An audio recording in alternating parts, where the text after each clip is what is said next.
ডাকি মা বুকেতে রাখি মা মুখেতে ডাকি মা বুকেতে রাখি মা মাগো তুমি আমার জান কোনো দিন ভুলো না মাগো তুমি আমার জান কোনো দিন ভুলো না মাগো তুমি আমার জান কোনো দিন ভুলো না মুখেতে ডাকি মা বুকেতে রাখি মা মুখেতে ডাকি মা বুকেতে রাখি মা মাগো তুমি আমার জান কোনো দিন ভুলো না মাগো তুমি আমার জান কোনো দিন ভুলো না মাগো তুমি আমার জান কোনো দিন ভুলো না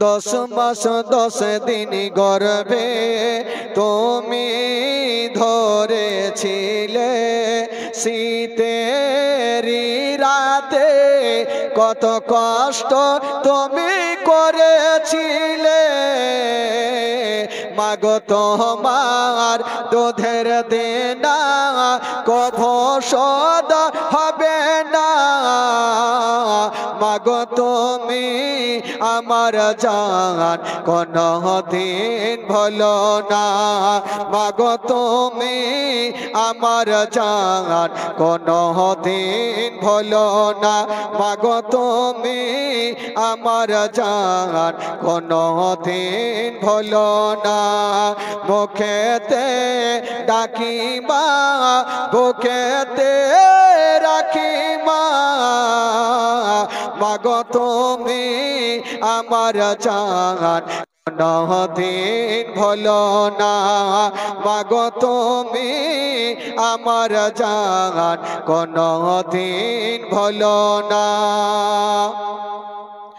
10 মাস 10 দিন গর্ভে তুমি রেখেছিলে শীতেরি রাতে কত কষ্ট তুমি করেছিলে মাগো তোমার দুধের দেনা কভু শোধ হবে না মাগো তুমি আমার জান কোনো দিন ভুলো না মাগো তুমি আমার জান কোনো দিন ভুলো না মুখেতে ডাকি মা বুকেতে রাখি মা মাগো তুমি আমার জান কোনো দিন ভুলো না মাগো তুমি আমার জান কোনো দিন ভুলো না মাগো তুমি আমার জান কোনো দিন ভুলো না আল্লাহুম্মা সাল্লি আলা সাইয়্যিদিনা মাওলানা মুহাম্মদ ওয়ালা আলি সাইয়্যিদিনা ওয়ালা আলি সাইয়্যিদিনা মাওলানা মুহাম্মদ একটু গোটা মাজমা জোরে দরুদ পড়ো কাঞ্জুসু করিয়া না ভাই জোরে পড়ো না আল্লাহুম্মা সাল্লি আলা সাইয়্যিদিনা মাওলানা মুহাম্মদ ওয়ালা আলি সাইয়্যিদিনা ওয়ালা আলি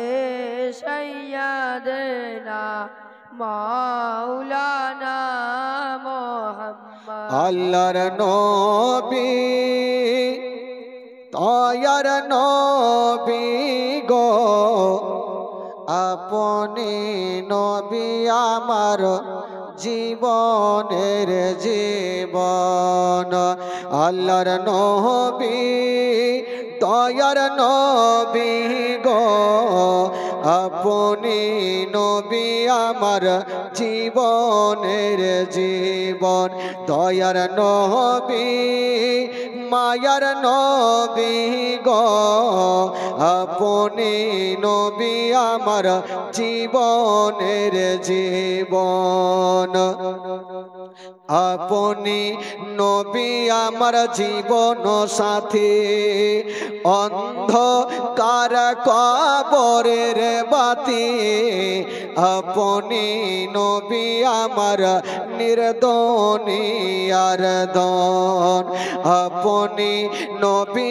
আমার জীবন সাথী অন্ধকার কবরের বাতি আপনি নবী আমার নির্দনিয়ার দন কে রাহমাতাল লিল আলামিন আপনি উম্মতের জামিন কে রাহমাতাল লিল আলামিন আপনি উম্মতের জামিন গুনহগার উম্মতের আপন জন আল্লাহর নবী দয়ার নবী গো আপনি নবী আমার জীবনের জীবন দয়ার নবী মায়ার নবী গো আপনি নবী আমার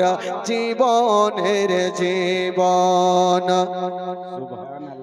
দেখে আপনার মোজেজা ভাগবতী মা খাদিজা সোপে দিল জীবন আর যৌবন দেখে আপনার মোজেজা ভাগবতী মা খাদিজা সোপে দিল জীবন আর যৌবন কে মাল দাওলাত জাগা ছিল চরণে সব সপিয়া দিল কে মাল দাওলাত জাগা ছিল চরণে সব সপিয়া দিল আপনারে বানাইল আপন আল্লাহর নবী দয়ার নবী গো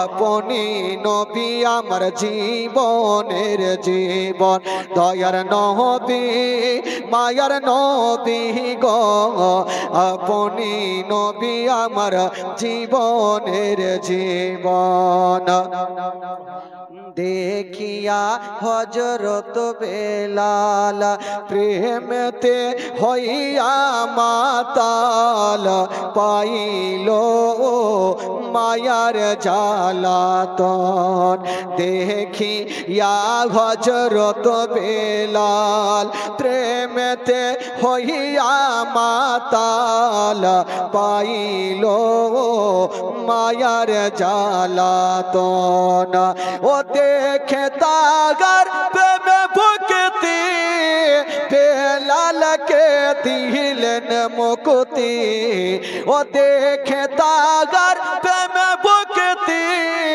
বেলালকে দিলেন মুক্তি আপনারে বানাইল আপন আল্লাহর নবী দয়ার নবী গো আপনি নবী আমার জীবনের জীবন দয়ার নবী মায়ার নবী গো আপনি নবী আমার জীবনের জীবন আল্লাহর নবী দয়ার নবী গো আপনি নবী আমার জীবনের জীবন আল্লাহ উম্মা সাল্লি আলা সাইয়্যিদিনা মাওলানা মুহাম্মদ ওয়া আলা আলি সাইয়্যিদিনা ওয়া আলা আলি দেনা মাওলানা মুহাম্মদ সাল্লাল্লাহু তাআলা আলাইহি সাল্লাম। একবার গোটা মাজমা জোরে বলুন তো সুবহানাল্লাহ। সুবহানাল্লাহ সুবহানাল্লাহ। আচ্ছা, কালকে যিনারা এসেছিলেন বাবা, যারা এসেছিলেন একটু দুই হাত তুলে দেখান তো, যারা এসেছিলেন হাত তুলেন। আচ্ছা, হাত নামিয়ে দেন। আর যারা আসেনি তারা একটু হাত তুলেন।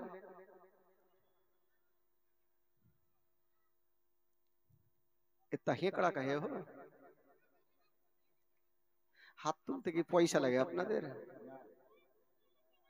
দেখেন, স্টেজে বসা কালীন একটু মনটাকে ফ্রি না থাকলে ভালো লাগবে না। ইরশাদ হো, বহুত খুব। মন ঝান করে বসে আছেন, বাড়িতে কি ঝগড়া হয়েছে, স্বামী স্ত্রীর না হয়েছে, এখানে এসে চিন্তা করছেন, হবে না। একটাই কথা ভাবেন যে আমি যেই জায়গাতে বসে আছি এটা হচ্ছে জান্নাতি বাগিচা। জোরে বলুন সুবহানাল্লাহ সুবহানাল্লাহ। আর ওই জান্নাতি বাগিচাতে যদি একবার সুবহানাল্লাহ বলেন তাহলে 10টি নেকি পাবেন। সুবহানাল্লাহ। আচ্ছা বলুন তো, আপনারা এখানে নেকির জন্য এসেছেন না গুনাহ নেওয়ার জন্য এসেছেন? নেকির জন্য। নেকি যখন নিতেই হবে জি। তাহলে চুপচাপ থেকে কোনো লাভ নেই। সুবহানাল্লাহ আলহামদুলিল্লাহ আপনাকে বলতে হবে। এই এই এই বাচ্চাগুলো তোমরা চুপচাপ থাকো, হ্যাঁ, অটকল করিয়েন না, চুপকে রাও, হ্যাঁ। তাহলে নবীর মাহফিল আপনারা বসে আছেন ভাই, কেউ বিরক্ত হবেন না। যেখানে সুবহানাল্লাহ বলতে হবে সেখানে বলবেন, আলহামদুলিল্লাহ যেখানে বলতে হবে সেখানে বলবেন, যেটা যেখানে দরকার সেটা অবশ্যই আপনারা বলবেন। আচ্ছা বলুন তো, কালকে জীবনী রেখেছিলাম কোথায় থেকে গো?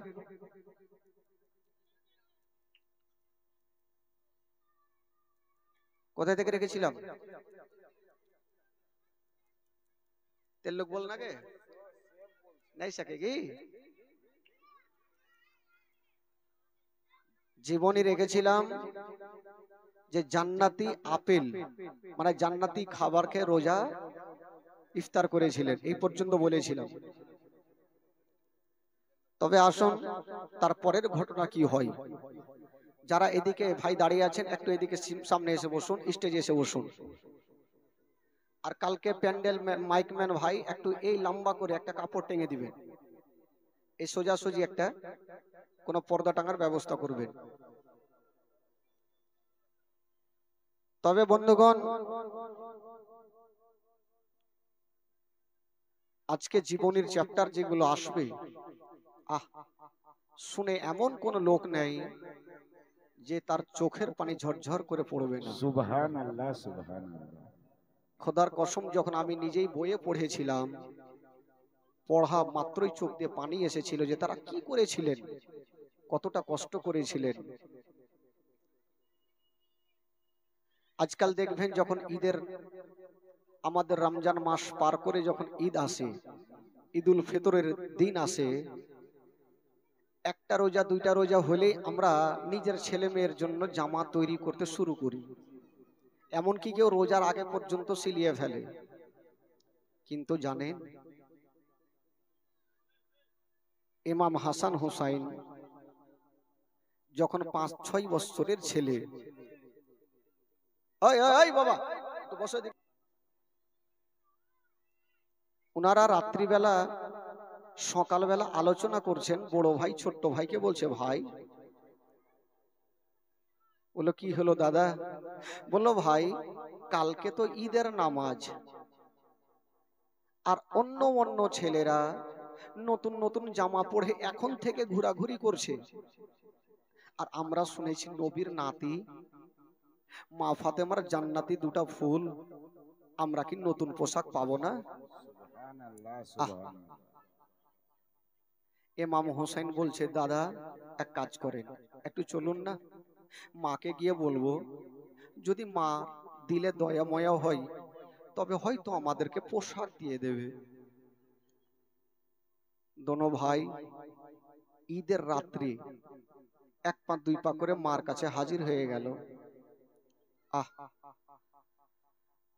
বেরাদার বন্ধুগণ, বাবাজি আমার শোনুন, মা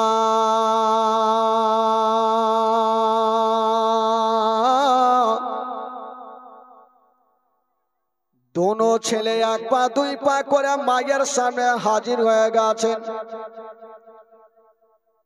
দোনো ছেলে বলছেন মা গো মা, আজকে একটা কথা বলবো মা। মা ফাতেমা বলছে বেটারে একটু দাঁড়িয়ে যাও, আগে আমি নামাজ আদায় করে নি, তারপরে যা বলার তোমরা বলবে। হাইরে নবী নন্দিনী ফাতেমা যেমনই যাই নামাজ বিছিয়েছেন বাবা, যাই নামাজ বিছাতে নাই, দোনো ছেলে মায়ের ওই যাই নামাজে বসে গেল। সুবহানাল্লাহ সুবহানাল্লাহ। মা ফাতেমা বলছে বেটা এটা যাই নামাজ বিছিয়েছি খেলার জন্য না বেটা। দোনো ছেলে বলছেন মা আমরা জানি এটা খেলার জন্য না, এটা হচ্ছে ইবাদত করার জন্য। জোরে বলুন সুবহানাল্লাহ। সুবহানাল্লাহ সুবহানাল্লাহ। দোনো ছেলে মাকে বলছে মা আমরাও জানি এটা হচ্ছে ইবাদত করার জন্য, নামাজ পড়ার জন্য, তাহলে বেটা তোরা জানা সত্ত্বেও কেন বসলি? দোনো ছেলে বলছেন মা গো কারণ একটাই আছে, আমরা বসেছি কেন? কেন রে বেটা? বলছে মা গো আমরা কি অনেক গরিব হয়ে গেছি মা। এই কথা বলতে নাই নবী নন্দিনী ফাতেমার চোখ দিয়ে পানি থামলো না, ঝরঝর করে ঝরছে। বলছেন বেটা রে আজকে কেন তোমরা গরিব শব্দটা বললে রে বেটা? কেন তোমাদের মুখে গরিব শব্দ আসলো রে বেটা? এর কারণটা তোমরা আমাকে বলো, কি তোমাদের কমি আছে? দোনো ছেলে বলছেন মা গো তুমি কি জানো না মা কালকে ঈদের নামাজ মা, অন্য অন্য ছেলেরা নতুন নতুন জামা পরিধান করেছে মা, আমরা কি নতুন পোশাক পাবো না? এই কথা যেমনই বলতে নাই হাইরে ফাতেমা দোনো ছেলেকে যেন বুকখানে ভরে নিয়েছেন, গালে মুখে চুমা খাচ্ছে, আর মা ফাতেমার চোখ দিয়ে টস টস করে পানি ঝরছে। দোনো ছেলেকে সান্ত্বনা দিয়ে বলছেন ওরে লাডলা দুলারা, ওরে গলা যারা পারা, তোমরা চিন্তা করিও না বেটা, কালকে ঈদের নামাজের আগে আগে তোমাদের নতুন পোশাক তৈরি হয়ে যাবে। দোনো ছেলে বলেছিলেন মা গো কালকে ঈদের নামাজ মা, এখন পর্যন্ত কাপড় নেওয়া হয়নি মা, তবে কালকে ঈদের নামাজের আগে আগে আমরা পোশাক কোথায় থেকে পাবো? নবী নন্দিনী ফাতেমা কাঁদতে কাঁদতে বলছেন বেটা রে আমি তোমার মা, কথা দিলাম বেটা কালকে ঈদের নামাজের আগে আগে আমি তোমাদের পোশাক দিয়ে দিব। সুবহানাল্লাহ সুবহানাল্লাহ।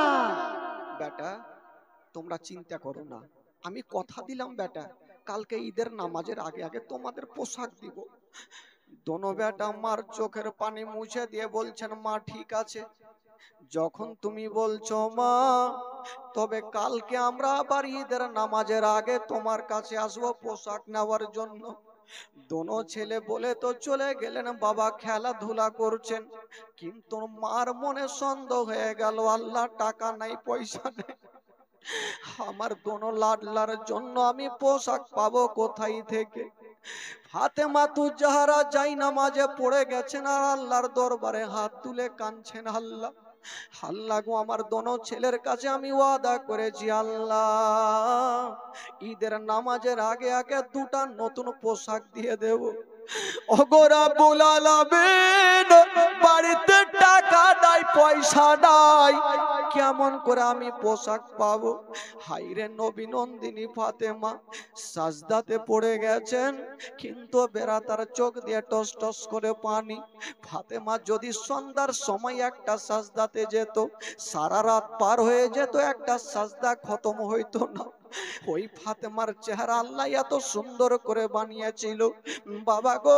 ওই ফাতেমা সাজদাতে পড়ে পড়ে দুটা চোখ দিয়ে ঝরঝর ঝরঝর করে পানি ঝরছে। বন্ধুরা কাঁদতে কাঁদতে বলছেন আল্লাহ গো, আল্লাহ তুমি ছাড়া কেউ নেই। আল্লাহ গো আমার ছেলেদের জন্য আমি পোশাক ব্যবস্থা করতে পারবো না। আল্লাহ আমার ছেলেদের জন্য আল্লাহ তুমি পোশাকের ব্যবস্থা করে দাও। ফাতেমা যেমনই আল্লাহর দরবারে দোয়া করেছেন বাবা, কারেন্টের মতো দোয়া কবুল হয়ে গেল। আল্লাহ বলে জিবরাইল দেরি করো না, তাড়াতাড়ি করে যাও, জান্নাত থেকে দুটা সাদা রঙের পোশাক নিয়ে নাও। কারণ আমি ফাতেমার চোখের পানি দেখতে পারি না। কারণ ফাতেমা যদি কান্দে তবে ওই যে ইমাম হাসান হোসেন কাঁদবে। ইমাম হাসান হোসেন যদি কষ্ট পায় তবে আমার হাবিব আমার নবী কষ্ট পাবে। ও জিবরাইল দেরি করো না, জান্নাত থেকে দুটা সাদা রঙের পোশাক নিয়ে নাও আর আমার হাবিবের বেটি ফাতেমাকে দিয়ে দাও। জিবরিল আমিন ফারিস্তা দেরি করলেন না, সা করে জান্নাতে পৌঁছে গেল। দুটা সাদা রঙের পোশাক নিয়ে বাবা গো ফাতেমার গেটে হাজির হয়ে গেল। মা ফাতেমা নামাজের অবস্থায় আছে, সাজদাতে পড়ে পড়ে কাঁদছে। আর জিবরাইল বাবা ঠক ঠক করে আওয়াজ দিচ্ছে, হাতে একখানা পুটলি নিয়ে আছে। বাবা গো যেমনই আওয়াজ দিয়েছে না, ফাতেমা ডান দিকে সালাম ফিরায়া বাম দিকে সালাম ফিরায়া বলছেন কে আছো গো, আমার বাড়ির বাইরে কে আছো? জিবরাইল ফারিস্তা উত্তরে একটা মারাত্মক দিয়েছিল। উনি এই কথাটা বলেননি আমি হলাম আল্লাহর ফারিস্তা, আমার নাম হলো জিবরাইল, এই কথাটা বলেননি। কি বলেছিলেন? বলেছিলেন ফাতেমা দরওয়াজা খুলো, আমি অন্য কেউ নয়, আমি হলাম ইমাম হাসান হোসেনের দরজি। সুবহানাল্লাহ সুবহানাল্লাহ, अल्लाह अकबर, या रसूल अल्लाह, या अली, नहीं छोड़ेंगे, नहीं छोड़ेंगे, जिंदाबाद जिंदाबाद जिंदाबाद। বাবা গো জিবরাইল বলছেন ফাতেমা আমি হলাম ইমাম হাসান হোসেনের দর্জি। ফাতেমা চট করে দরওয়াজা খুলেছে, আমি তো কোনো কাপড় দর্জিকে দিইনি, তবে দর্জি কেমন করে আমার বাড়িতে আসলো? আমার বাড়িতে জামা নাই কাপড় নাই, তবে দর্জি কেন আসলো?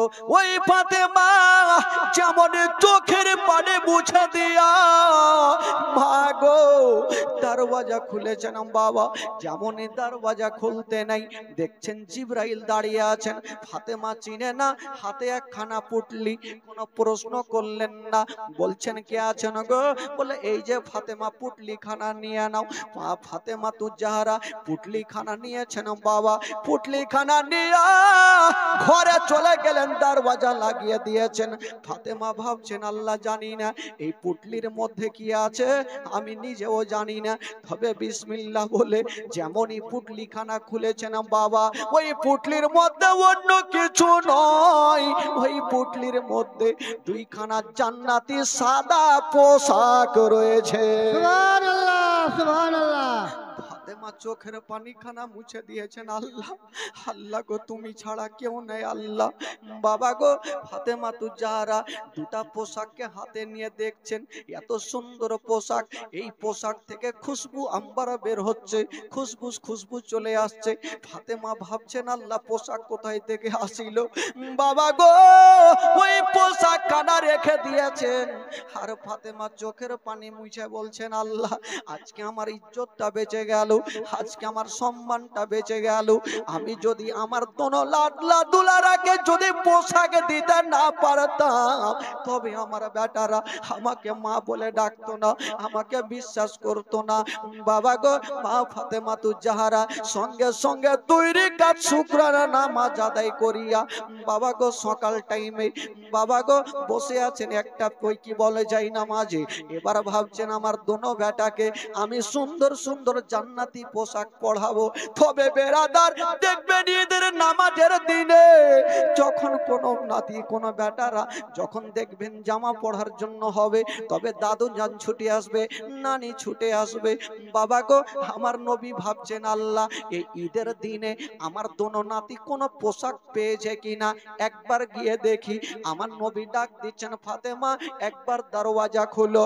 মা ফাতেমা যেমন দরওয়াজা খুলেছেন, বাবা দেখছেন আমার নবী দাঁড়িয়ে আছেন। ইয়া রাসূলুল্লাহ আপনি এসেছেন? বলে বেটি রে,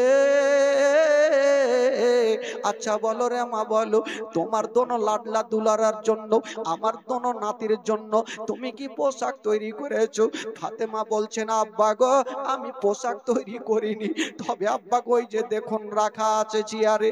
বাবা গো, আমার নবী পোশাক খানা দেখার পরে বলছেন, বেটি রে সত্যি করে বলো বাবা ওই পোশাক তুমি কোথায় পেয়েছো? ফাতেমা বলছেন, আব্বা আমি জানি না, একটা লোক সকাল সকাল দিয়ে গেছে। তবে আমার নবী বলছেন, মা আমার নবীর চিনতে অসুবিধা হলো না, আমার নবী সবারই মনের কথা জানে। এখানে যারা যারা যে উদ্দেশ্য নিয়ে বসে আছেন আমার নবী সবারই দিলের কথা জানে। বাবা গো, আমার নবী বলছেন, বেটি রে যেই তোমাকে পোশাক দিয়ে গেছে মা তাকে তুমি কি চিনো? ফাতেমা বলছেন, আব্বা আমি তাকে কখনো দেখি না, চিনি না।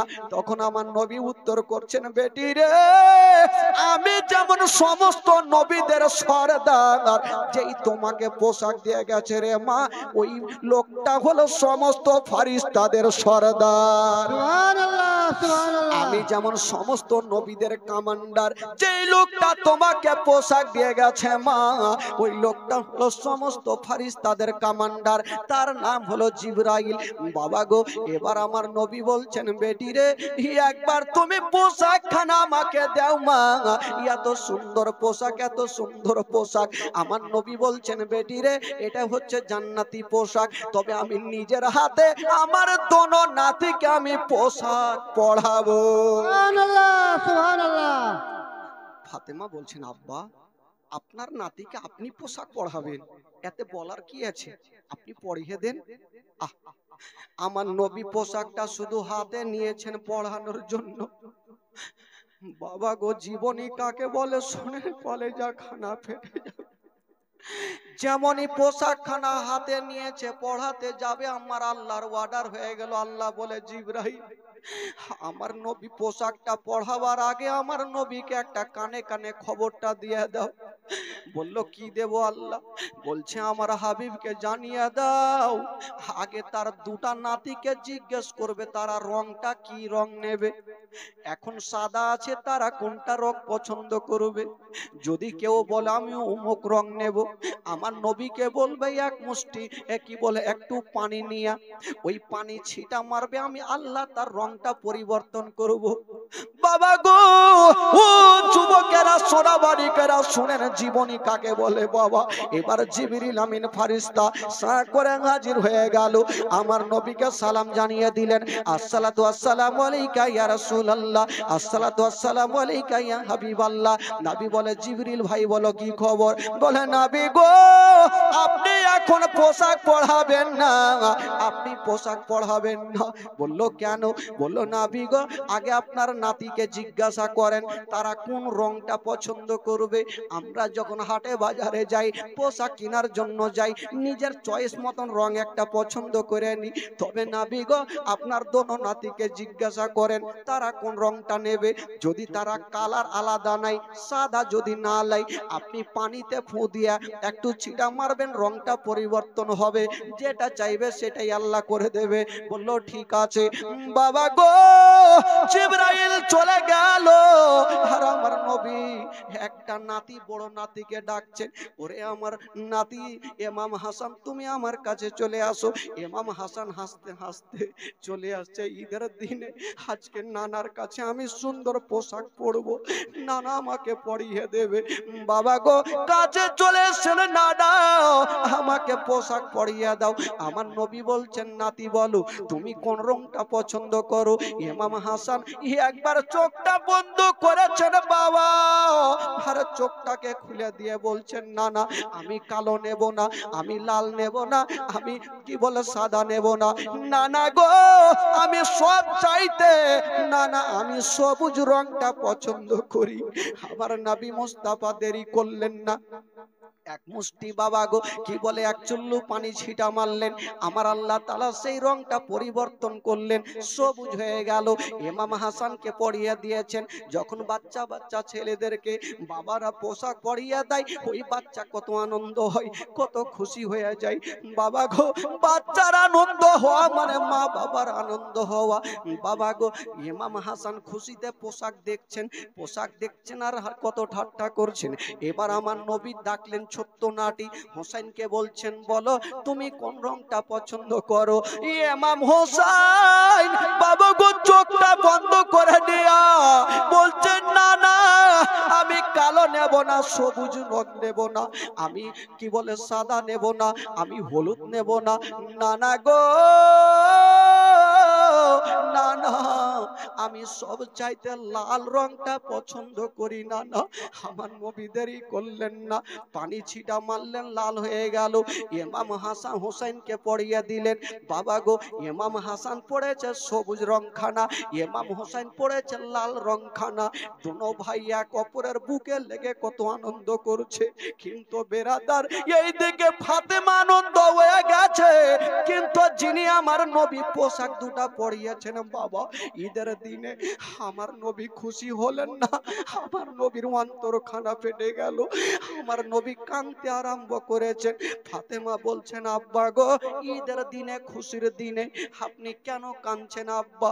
আমার নবী বলছেন, মা আমি কেন কাঁদছি রে মা, যদি তোমাকে বলে দি মা তোমার পা থেকে জমিন সরে যাবে মা, তুমি সহ্য করতে পারবে না। আব্বা আব্বা ঈদের দিনে আপনি পোশাক পরালেন কিন্তু কাঁদছেন কেন আব্বা, একটু বলুন। আমার নবী বলছেন, ফাতেমা আমি বলতে পারবো না, কারণ মনের ব্যথা মনে নিয়ে রাখবো, আমি তোমাকে বলতে পারবো না। কারণটা কি ছিল? ফাতেমা বলছেন, আব্বা এমন কোন দুঃখের কথা নাই যে আমি আপনার জানি না আব্বা।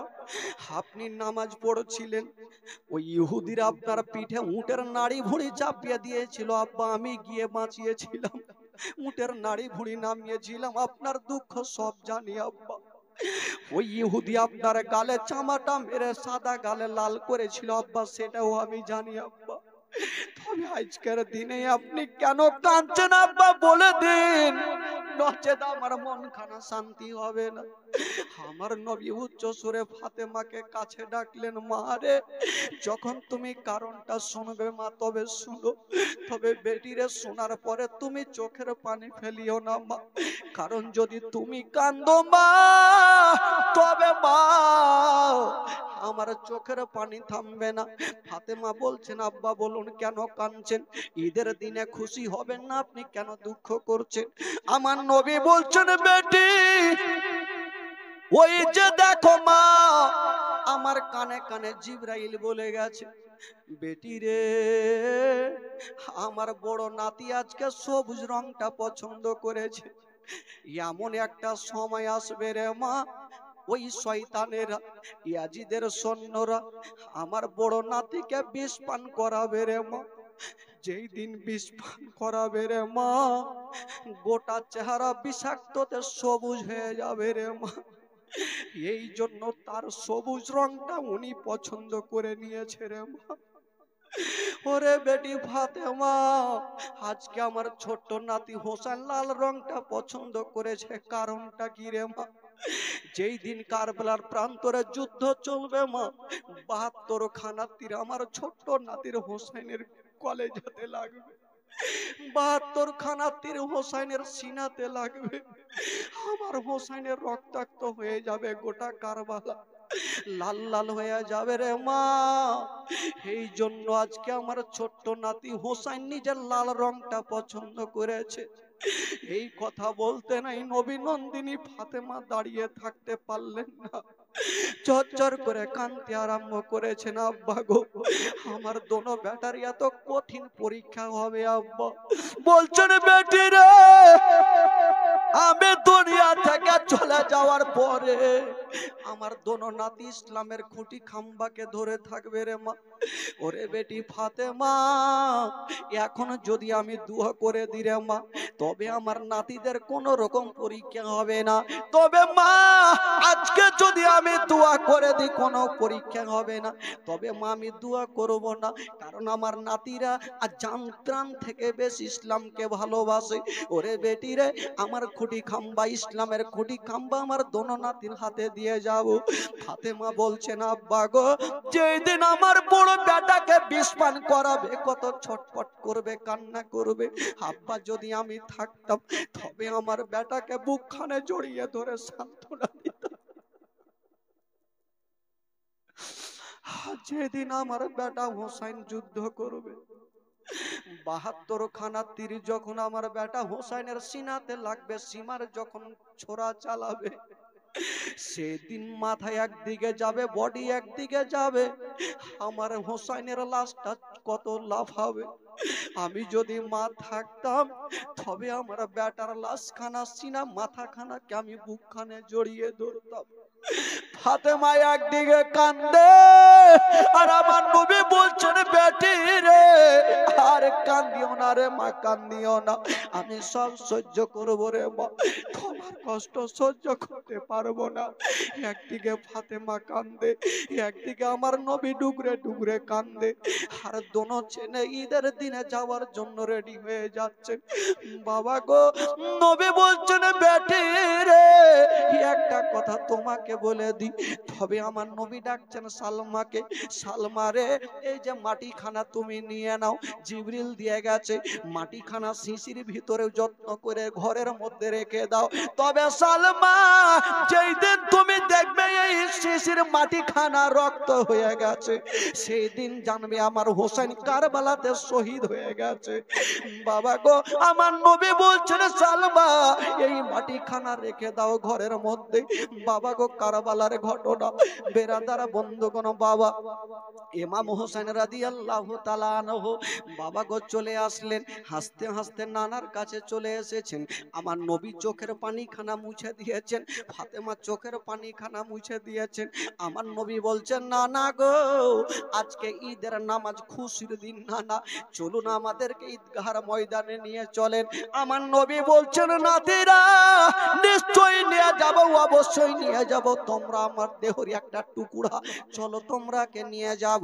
তবে বেরাদার বন্ধুগণ, বাবা ইমাম হাসান, ইমাম হোসেনকে আমার নবী নিয়ে যাওয়ার জন্য রেডি হয়ে গেছেন। ঈদগাহর ময়দানে হাত ধরে নিয়ে যাবে, ঈদগাহর ময়দানে হাত ধরে নিয়ে যাবে। তবে ইমাম হোসেন বলছে, নানা গো, নানা একটা কথা বলবো। নানা কি কথা বলবে বলো? বলছে, নানা আজকে ঈদের দিন নামাজ পড়ার জন্য যাব। আমাদের প্রত্যেকের ঈদগাহ এক জায়গাতে থাকে, আর গ্রামের সবাইকে ঈদগাহতে নামাজ পড়ি। তবে নানা গো, আমরা তো যাব, কিন্তু নানা ওই যে অন্য অন্য ছেলেরা উটে চেপে চেপে ঈদগাহর ময়দানে যাচ্ছে, নানা আমাদের উট কোথায়? আমার নবী বলছেন, ওরে আমার নাতি হোসাইন, ওদের জন্য উট লাগে, কিন্তু তোমাদের জন্য কোনো উটের প্রয়োজন নাই। বলল, কেন নানা? আমার নবী বাবা গো একটু ছাপড়ে গেল, যেই মতো রুকু সিজদা করতে হয়, নবী আমার ছাপড়ে গেছে। ইমাম হোসেনকে বলছে, ভাই রে, তুমি আমার কি বলে ওই ঘাড়ের ওপরে চেপে যাও, আমি তোমাকে টানতে টানতে নিয়ে যাব। আমার নবী কতটা ভালোবেসেছেন বাবা। তবে বেরাদার একটু দূর আগে গিয়েছেন, ইমাম হোসেন বলছেন, নানা আমি আপনার পিঠে চেপে আছি। তবে নানা গো, আর একটা কথা বলবো। আবার কি কথা? নানা ওই যে ছেলেটা যে উঠে চেপে আছে, তার লাগাম হাতে আছে নানা, টান মারছে, জোরে চলছে, টান মারছে, আস্তে চলছে, তো আমাদের লাগাম কোথায়? দেখেন বুদ্ধি। আমার নবী বলছেন, ওরে আমার নাতিরা, তোমাদের জন্য কোনো লাগাম লাগবে না। আমার নবীর চুল মোবারকা বড় বড় ছিল, বলছে তোমরা আমার চুলখানাকে মজবুত করে ধরে নাও। যখন তোমরা চুলখানা জোরে টানবে, তখন আমি জোরে জোরে চলবো, চুলখানা আস্তে টানলে আমি আস্তে আস্তে চলবো। ও যুবকেরা, কতটা আমার নবী দোনো নাতিকে ভালোবেসেছে না বাবা, এবার নিয়ে চলে যাচ্ছে না, টানতে টানতে ইমাম হোসেন পিঠে চেপে আছেন, আমার নবী আস্তে আস্তে চলে যাচ্ছে না বাবা গো। ঈদগাহর ময়দানে যাবেন, এই জন্য তো বাংলা কবি লিখেছেন, দুই কান্ধেতে চেপে আছেন আমার হাসান হোসাইন, ধীরে ধীরে চলেন নবী ঈদগাহর ময়দান। সুবহানাল্লাহ সুবহানাল্লাহ আরো জোরে বলুন, সুবহানাল্লাহ মহব্বতে বলুন। সুবহানাল্লাহ দুই কান্ধেতে চেপে আছেন আমার হাসান হোসাইন, ধীরে ধীরে চলেন নবী ঈদগাহর ময়দান, ও ধীরে ধীরে চলেন নবী ঈদগাহর ময়দান। কাল সকালে ঈদের নামাজ পড়বো মা জননী, আর এখনো কি নতুন পোশাক কিনা মোদের হয়নি। এই যে আপনারা ঘটনা শুনলেন না, এই ঘটনাকে কেন্দ্র করে গজলটা বানিয়েছে ভাই, কবি লিখেছেন, কাল সকালে ঈদের নামাজ পড়বো মা জননী, এখনো কি নতুন পোশাক কিনা মোদের হয়নি, কিনা মোদের হয়নি। জান্নাত রানী মা ফাতেমা, জান্নাত রানী মা ফাতেমা, জান্নাত রানী মা ফাতেমা করোনা বায়ান, ধীরে ধীরে চলেন নবী ঈদগাহর ময়দান, ও ধীরে ধীরে চলেন নবী ঈদগাহর ময়দান। দুই কান্ধেতে চেপে আছেন আমার হাসান হোসাইন, ধীরে ধীরে চলেন নবী ঈদগাহর ময়দান। আরো ইমান তাজা হবে যদি আপনারা আমার সাথে পড়েন, ইমান আরো তাজা হবে। এই যুবকেরা একটু পড়ুন তো দেখি, কতটা আপনারা নবীর প্রেম মহব্বত ভালোবাসা নিয়ে বসে আছেন, একটু আমার সাথে পড়ুন। দুই কান্ধেতে চেপে আছেন আমার হাসান হোসাইন, ধীরে ধীরে, আরো জোর হবে, ও ধীরে ধীরে চলেন নবী, দুই কান্ধেতে চেপে আছেন আমার হাসান হোসাইন। ও পিতা আমার শেরে খোদা মাতা জান্নাত রানী, আরে নানা আমার কমলিওয়ালা মক্কিও মাদানি, ও মক্কিও মাদানি, মক্কিও মাদানি। লুটিতে পারে নিশান, লুটিতে পারে নিশান এ জিদ মারওয়ান, ধীরে ধীরে চলেন নবী, হ্যাঁ ধীরে ধীরে,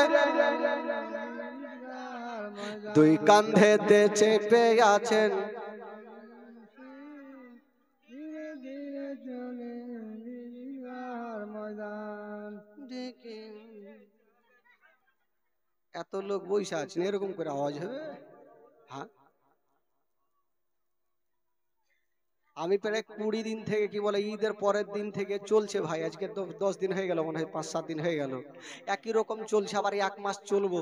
আপনি চিন্তা করেন, তাও তো গলা ফেড়ে বলছি যেন আপনাদের মহব্বত বাড়ে, আর আপনারা বইসে তো মনে হচ্ছে নিন পারছে। এই করলে কাজ হবে না, কারণ আমার জীবনে আপনারা শুনেছেন, এখানে না 3 বার আসা হলো আমার এবার 7টার মাটিতে, কারণ আমার এমন কোনো ডিস্ট্রিক্ট নাই, এমন কোনো কোনা নাই পশ্চিমবঙ্গের যে আমার যাওয়া নাই। প্রায় 17, 13, 14, 15 বছর থেকে জীবনের লাইনে আছি। তো ভাই আমার জীবনী শুনতে হলে গলা যা আমার বসবে বসবে, আপনাদের বেশি বসা দরকার। একটু মন থেকে বলেন, ইমান তাজা হবে আর ঘুমটা ভাঙবে, নেকি হবে। জোরে বলুন, দুই কান্ধেতে চেপে আছেন আমার হাসান, ধীরে ধীরে চলে ঈদগাহর ময়দান, হ্যাঁ ধীরে ধীরে চলেন নবী ঈদগাহর ময়দান। পারছে কিনা? হ্যাঁ আপনি কইছেন, বুঝা যায় না ওরা কইছে কিনা। একবার মোহব্বতে বলেন সুবহানাল্লাহ, সুবহানাল্লাহ, আরো জোরে বলুন সুবহানাল্লাহ। এবার দেখি আপনাদের ইমান তাজা হবে, কত জোরে পড়তে পারছেন এবার একটু জোরে বলুন ভাই, মন খুলে বলুন। তুই কান্ধেতে চেপে আছেন,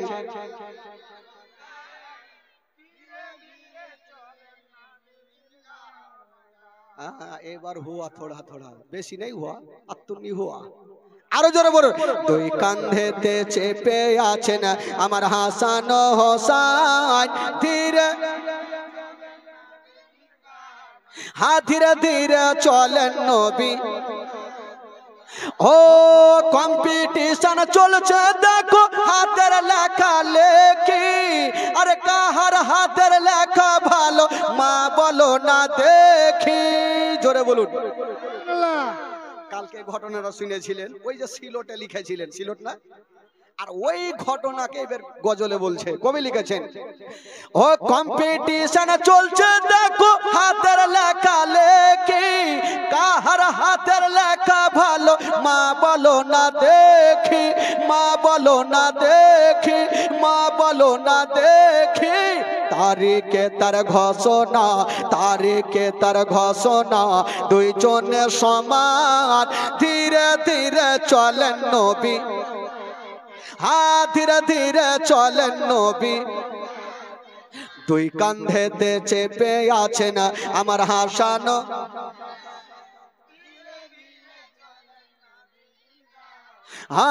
ধীরে ধীরে চলেন নবী। জোরে বলুন সুবহানাল্লাহ। সুবহানাল্লাহ।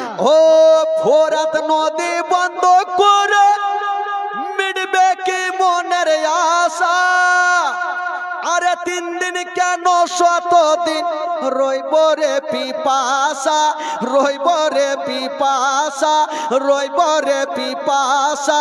কারবালাতে শহীদ হইয়া, কারবালাতে শহীদ হইয়া বাঁচাবো ঈমান, ধীরে ধীরে চলেন নবী ঈদগাহর ময়দান। ও ধীরে ধীরে দুই কান্ধেতে চেপে আছেন আমার হাসান,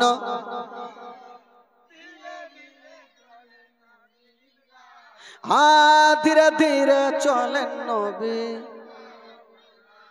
জোরে বলুন সুবহানাল্লাহ। সুবহানাল্লাহ। গোটা বাজবা দুরূদ পাক পড়ুন। আল্লাহ উম্মা সাল্লি সাইয়্যিদানা মাওলানা মুহাম্মদ ওয়া আলা আলি সাইয়্যিদানা ওয়া আলা আলি সাইয়্যিদানা মাওলানা মুহাম্মদ সাল্লাল্লাহু তাআলা আলাইহি ওয়াসাল্লাম। একবার মহব্বতে বলুন তো সুবহানাল্লাহ। সুবহানাল্লাহ। যিনারা সত্যিকারে নবীকে ভালোবাসে একটু হাত তুলে বলুন সুবহানাল্লাহ। সুবহানাল্লাহ। মাশাআল্লাহ। একটু ধৈর্য ধরুন ভাই, কারণ ইমাম হাসান হোসেনের জীবনী এমনই একটা লাইন যে সত্যিকার এই লাইনগুলো শোনার পর এমন কোনো ভাই নেই যে তার দিলখানা ফাটবে না। দিন যাই সময় কাটে, দিন যাই সময় কাটে। কেতাবে লিখছেন ইমাম হাসানের বয়স হলো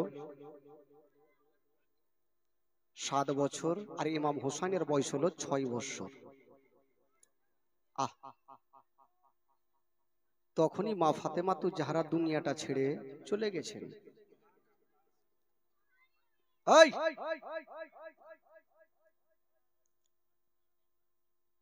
যখন কাউরি মা দুনিয়া থেকে যায়, বলুন তো এমন কোন সন্তান আছে যে তার চোখ দিয়ে পানি ঝরবে না? প্রত্যেকের চোখ দিয়ে পানি ঝরবে ভাই। মা ফাতেমা তু জাহরা একদিন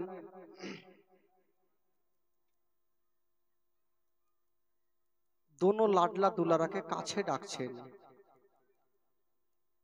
দোনো লাডলা দুলারা চলে আসবেন। কিন্তু তার আগে ফাতেমা ভাবছেন, আল্লাহ আমি হয়তো আর দুনিয়াতে থাকবো না, আমি দুনিয়া থেকে বিদায় নিয়ে চলে যাব।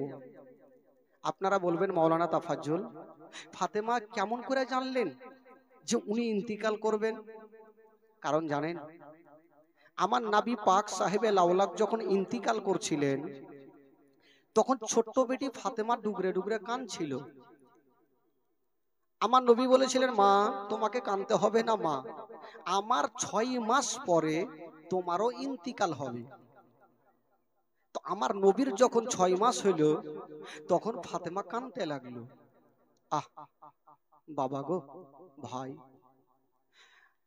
ফাতেমা তু জাহরা ভাবছেন আজকে আমার আব্বার কথা পৃথিবীর মিথ্যা হতে পারে, আমার আব্বার কথা মিথ্যা হতে পারে না, হয়তো আমার ইন্তিকাল হবে। ভাই একটু শুনে, এই এই ছেলেরা এদিকে দেখো ভাই, ওদিকে দেখিও না। মা ফাতেমা দোনো লাডলা দুলারাকে একটু কাছে ডাকলেন বাবা, আর বুকখানে ভরে নিয়া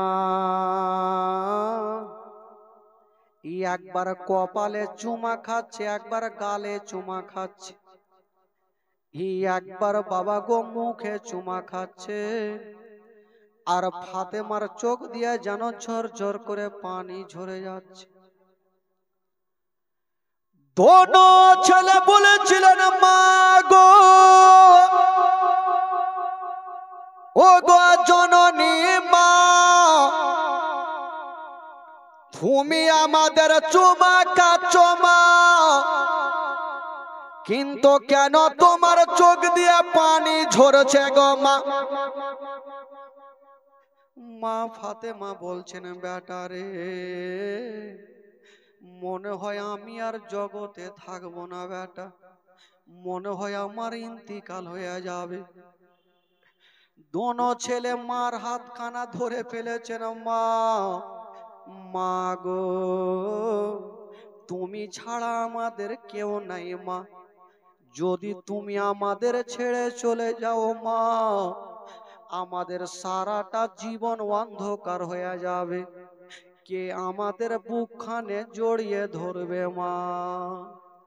হায়রে নবী নন্দিনী ফাতেমা দোনো বেটাকে বুকখানে ভরে দিয়া গালে মুখে চুমা খাচ্ছেন বাবা, আর যেন ভিতরে নিয়ে চলে গেছে। গালে মুখে চুমা খাচ্ছেন ফাতেমা, আর সুন্দর করে দোনো ছেলেকে গোসল বানিয়ে দিচ্ছেন, মাথায় জল ঢালছেন, আর ফাতেমার চোখ দিয়ে যেন পানি ঝরছে। দোনো ছেলে বলছেন মা গো, আজকে তুমি আমাদের গোসল বানিয়ে দিচ্ছ মা, কিন্তু কেন তোমার চোখ দিয়ে পানি মা? বাবা গো, যার বাবা মা জগতে বেঁচে নাই, এই ঘটনা শুনেন দিলখানা কানবে রে বাবা। বেরাদার বন্ধুগণ, ইমাম হাসান হোসেন বলছেন মা, আজকে তুমি গোসল বানিয়ে দিচ্ছ, কিন্তু কেন কাঁদছো? ফাতেমা কাঁদতে কাঁদতে বলছেন বেটা, আজকে তোমাদের গোসল বানিয়ে দিচ্ছি বেটা, মনে হয় আর কোনোদিন তোমাদের গোসল দিতে পাবো না, আজকে গোসল বানিয়ে দিচ্ছি। দোনো ছেলেকে গোসল বানায়া সুন্দর করে বাবা গো চোখে সুরমা দিয়েছেন, আর দোনো ছেলেকে বাবা গো পার্শ্বে বসিয়ে ফাতেমা দুই নয়নে দোনো ছেলের চেহারা দেখছেন। ওইদিকে স্বামী শেরে খোদা আলী চলে আসিল। ফাতেমা বলছেন স্বামী গো, ও গো আমার মাথার তাজ, আপনাকে একটা কথা বলবো। বলছেন ফাতেমা, ও বিবি ফাতেমা, আচ্ছা বলো তুমি আমাকে কি বলতে চাইছো বলো? ফাতেমা বলছেন আব্বা গো, স্বামী গো, আপনাকে একটা কথা বলবো, আমার আব্বা যার দুনিয়াতে বেঁচে নাই, আমার আব্বা দুনিয়া থেকে চলে গেছে স্বামী গো, তবে জানি না হয়তো আপনার সঙ্গে এতদিন আমি ঘর সংসার করলাম, যদি কোনোদিন ভুল হয়ে থাকে আমাকে বিবি বলে ক্ষমা করে দিও। স্বামীর কাছে ক্ষমা চাইছে কে? নবী নন্দিনী ফাতেমা, যার হাতে হবে জান্নাতি নারীদের সর্দারিনী জান্নাতি চাবি, কিন্তু ওই ফাতেমা ও স্বামীর কাছে ক্ষমা চাইছে রে বাবা। শেরে খোদা আলী বলছেন ফাতেমা, তুমি কি অন্যায় করেছো? তুমি আমাকে জান থেকে বেশি ভালোবেসেছো, তুমি আমার কাছে ক্ষমা চেও না, বরং আমি তোমার কাছে ক্ষমা চেয়ে নিচ্ছি। ফাতেমা বলছেন স্বামী গো, ও গো আমার মাথার তাজ, এই যে আমার দোনো লাডলা দুলারার হাতখানা আমি আপনার হাতে সঁপে দিলাম। স্বামী গো, আমার দোনো লাডলাকে কোনোদিন কষ্ট দিয়েন না, কোনোদিন দুঃখ দিয়েন না। ফাতেমা দোনো ছেলের হাতখানা ধরে স্বামীর হাতে দিচ্ছেন আর বলছেন, স্বামী গো, এই যে আমার দোনো বেটার আমি আপনার হাতে সঁপে দিলাম। এই ছেলের বাবাও আপনি, মাও আপনি, কোনোদিন দুঃখ দিয়েন না। কারণ আমি যার বা মা জগতে নাই, তার দুনিয়াতে কিছুই নাই। পৃথিবীতে সব খুঁজে পাবেন গো, কিন্তু মার মতো একটা মা খুঁজে পাবেন না। স্বামী গো, এই যে আমার দোনো লাডলা দুলারা আজকে আপনার কাছে থাকবে, কোনোদিন দুঃখ দিয়েন না। এই কথা বলতে নাই শেরে খোদা আলী বলছেন, ফাতেমা, ওরে বিবি ফাতেমা, তুমি মরণের কথা বলিও না, কারণ তুমি যদি চলে যাও তবে আমার সারাটা জীবন অন্ধকার হয়ে যাবে। বাবা গো, বিবিরা হচ্ছে সুখে দুঃখের সাথী, সমস্ত কথা বিবিদেরকে বলা হয়। তবে ফাতেমাকে বলছেন, বিবিরে তুমি মরণের কথা বলিও না। ফাতেমা বলছেন, স্বামী গো, ও গো আমার, ওই ওই এদিকে কে কথা বলছে রে? এদিকে থামাও, বাচ্চাগুলোকে থামাও তো ভাই। আর এখানে ভাইকে বল, ওই ভাই আপনারা এই যে যারা বসে আছেন ওই যে ওখানে, একটু আপনারা এখানে আসেন না ভাই। ও ভাই একটু এই ফাঁকা জায়গাটায় আসেন। যদি শোনার ইচ্ছা থাকে ভাই, শাহিদে কারবালার জীবনী হচ্ছে ভাই, এখানে চলে আসেন, ফাঁকাতে আসেন।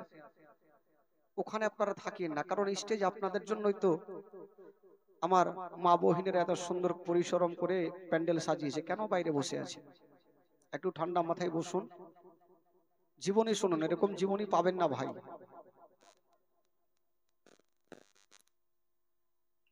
তবে খোদার কসম, আহলে বাইতের মহব্বতে কেউ যদি একটা ফোঁটা চোখের পানি ফেলে দিতে পারে, আমার নবী খুশি হবে। আর নবী যদি খুশি হয়, আমার আল্লাহ খুশি হবে। আর আল্লাহ যদি খুশি হয়, তবে জান্নাত গ্যারান্টি। জোরে বলুন সুবহানাল্লাহ, সুবহানাল্লাহ। তবে আপনারা নবীকে খুশি করার জন্য আহলে বাইতের জীবনী শুনছেন ভাই, মন থেকে প্রাণ থেকে শুনুন। ফাতেমা তো জাহারা দোনো বেটাকে বাবা গো বুকখানে একবার সান্ত্বনা দিয়ে চেপে ধরেছেন বাবা। কিন্তু শেরে খোদা আলী বলছেন, বিবি ফাতেমা, তুমি মরণের কথা বলিও না, আমার দিলখানা কান্দে।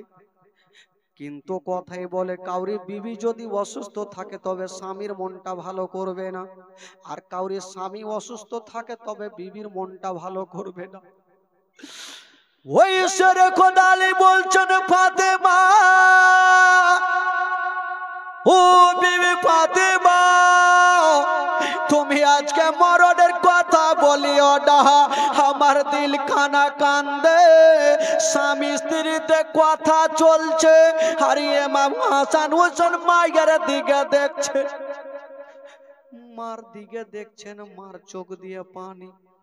দোনো ছেলে মার চোখের পানি ছোট ছোট হাতে মুছে দিচ্ছেন। মা গো, আজকের দিনে তুমি কেন কাঁদছো মা? দেখুন বাচ্চা বাচ্চা ছেলেরা যখন মাকে হারাচ্ছে, তাদের মনটা কত কেঁদেছিল রে বাবা। এই ঘটনা যখন বইয়ে পড়েছিলাম, নিজের চোখের পানি ধরে রাখতে পারিনি। আজকে আপনাদের সামনে সেই ঘটনা তুলে ধরেছি বাবা। ফাতেমা তু যারা বলছে, ওরে লাডলা দুলারা, তোমরা কান্দিও না রে বেটা, এই যে আমি তোমার আব্বা জানের কাছে তোমাদের রেখে যাচ্ছি রে বেটা। দোনো ছেলে বলছেন, মা গো, তুমি আমাদেরকে ছেড়ে যেও না মা, আমাদের সারাটা জীবন অন্ধকার হয়ে যাবে। হায় রে মা ফাতেমা,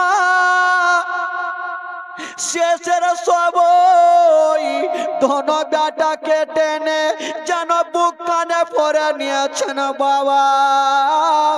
আর গালে মুখে চুমা খাচ্ছে। ইমাম হোসেন বলছেন মা তুমি আজকে মরণের কথা বলিও না মা। মা গো যার মা নেই বলুন ওই বাচ্চার অবস্থা কি হবে মা? মা শেরে খোদা আলী দেখছেন দোনো বেটা যদি এইখানে থাকে তবে আরো কানবে। বাবা ওই দোনো ছেলেকে নিয়ে গেল আর একটা সুন্দর ঘরে রেখে চলে আসলেন। আসার পর দেখছেন ফাতেমা একটু লম্বা হয়ে শুয়ে গেছেন, চোখটা বন্ধ করতে যাবেন বাবা। ফাতেমার দিল খানা কাঁদছে, আল্লাহ আমার তো ইন্তিকাল হয়ে যাবে, আমার দোনো লাডলা দুলার আর কি হবে? তবে সেটার জন্য কান্দে না, ফাতেমারও কান্দে। আল্লাহ গো কোন এমন দিন আসবে আমার বড় বেটাকে বিষ পান করাবে, আমার বেটা কত কষ্ট করবে, আমার হোসেন কারবালাতে যুদ্ধ করবে, যখন শহীদ হবে আমার বেটা কত কষ্ট করবে। আল্লাহ গো আল্লাহ সেই দিন আমার বেটাকে সবুর করার তৌফিক দান করিও আল্লাহ। ফাতেমা চোখটাকে বন্ধ করে দিচ্ছেন বাবা। তবে শেরে খোদা আলীকে বলছেন স্বামী গো আমার মাথার তাজ, স্বামী গো আমার দোনো বেটাকে রাখলাম, দোনো বেটি জাইনাব উম্মে কুলসুমকে রাখলাম, আমার বেটিদেরকে কষ্ট দিয়েন না, আমার বেটাদেরকে কষ্ট দিয়েন না। তবে মা যার ইন্তিকাল করে গেছে সব থেকে বেটিদের মনে কষ্ট হয়, দুঃখ হয়। বলছেন স্বামী গো আমার জাইনাবকে কষ্ট দিয়েন না, আমার উম্মে কুলসুমকে কষ্ট দিয়েন না। কথা চলছে, জাইনাব আর উম্মে কুলসুম দৌড় দিয়ে চলে আসিল। মা গো মা তোমার কি হয়েছে মা? ছোট্ট ছোট্ট মেয়েগুলা মার বুকে লেগে গেছে মা, তুমি কেন কাঁদছো মা? বলছে বেটি রে আমার সময় হয়ে গেছে মা, আমাকে দুনিয়াটা ছেড়ে চলে যেতে হবে মা। দোনো বেটি মার বুকে লেগে গেছে, আর মা ফাতেমা দোনো বেটিকে বাবা চেপে জড়িয়ে ধরে আছে। শেরে খোদা আলী দোনো বেটিকে নিয়ে ঘরের মধ্যে রেখে চলে আসিলেন। আসার পর দেখছেন ফাতেমা লম্বা হয়ে শুয়ে গেছে, চোখটাকে বন্ধ করে নিয়েছেন। একদিনের জন্য চোখটা বন্ধ হইল না, সারা জীবনের মতো চোখটা বন্ধ হয়ে গেছে। সকলে পড়ুন ইন্না লিল্লাহি ওয়া ইন্না ইলাইহি রাজিউন। শেরে খোদা আলী দাঁড়িয়ে দাঁড়িয়ে দেখছে ফাতেমা দুনিয়াতে আর নাই। বাবা গো যখন মানুষ ইন্তিকাল করে যায় তখন দেখবেন সাদা কাফন তৈরি হয়ে যায়, সাদা কাফন পরিয়ে দিয়া খাটলাতে রেখে দেওয়া হয়। কি বলে খাটলা বলে না কি বলে আপনাদের ওটা? খাটলা বলে না? খাটলাতে রেখে দেওয়া হয়। ও যুবক যখন খাটলাতে রেখে দেওয়া হইল ফাতেমাকে পোশাক পরিয়ে দিয়েছেন বাবা। এবার পোশাক পরাইয়া যখন বাবা নিয়ে যাওয়ার জন্য রেডি হবে, ইমাম হাসান বলছে দাদা গো দাদা জানি না দাদা আমাদের বাড়িতে লোকজনের ভিড় কেন আছে দাদা, চলো একবার যাই দেখি। যেমনই দোনো বেটা যাচ্ছেন বাবা দেখছেন আব্বার চোখ দিয়ে পানি। আব্বা গো আব্বা আপনি কাঁদছেন কেন আব্বা? বলছে বেটারে আমার বুকখানে এসো রে বেটা।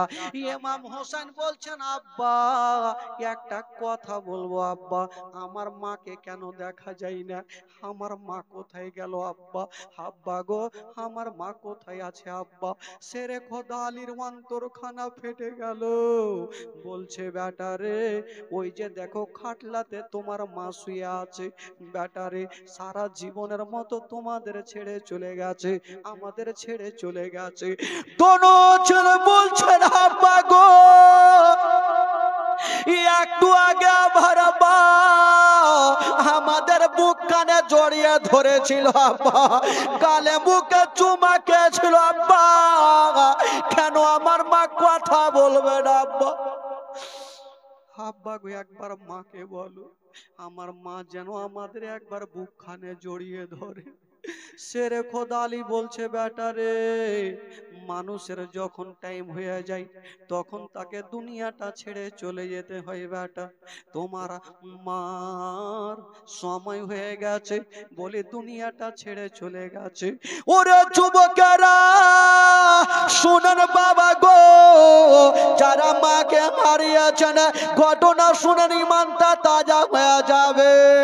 কোন ছেলে বলছেন আব্বা গো আমার মা কেন আমাদের সঙ্গে কথা বলবে না? আব্বা একটু মাকে বলেন না, আব্বা একবার আমাদের বুকখানে নিবে, একটু আমাদের আদর করবে, গালে মুখে একটু চুমা দিতে বলেন।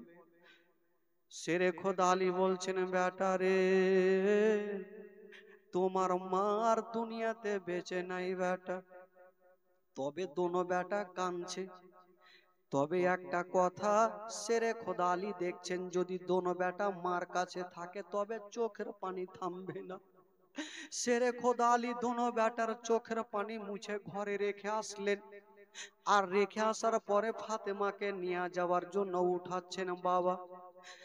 ইমাম হাসান হোসেন আবার দৌড় দিয়ে বাপের হাতখানা ধরেছেন। আব্বা শেষের সময় একটা কথা বলবো আব্বা। কি কথা বলছেন আব্বা গো? আব্বা আমার মাকে কোথায় নিয়ে যাবেন? বলছেন বেটা রে একটা আসল ঘরে নিয়ে যাব 3.5 হাত জায়গাতে বেটা, সবাইকে যেতে হবে, তবে বেটা তোমার মাকে নিয়ে যাব। দোনো ছেলে বলছেন আব্বা গো আমার মাকে যেই ঘরে রেখে আসবেন আব্বা আমরাও মার সাথে যাব আব্বা, আমরা মাকে ছাড়া থাকতে পারবো না আব্বা, আমরা মাকে ছাড়া থাকতে পারবো না আব্বা, একবার মার সঙ্গে নিয়ে চলো। বাবা গো শেরে খোদা আলী বলছেন আরে বেটা না, যখন তোমাদের সময় হবে তখন তোমরাও যাবে। দোনো ছেলে বলছেন আব্বা যখন নিয়ে যাবেন না আব্বা একবার, তবে একটার কথা বলবো আব্বা আমার মাকে নিয়ে যাবেন, মাকে আর দেখতে পাবো না।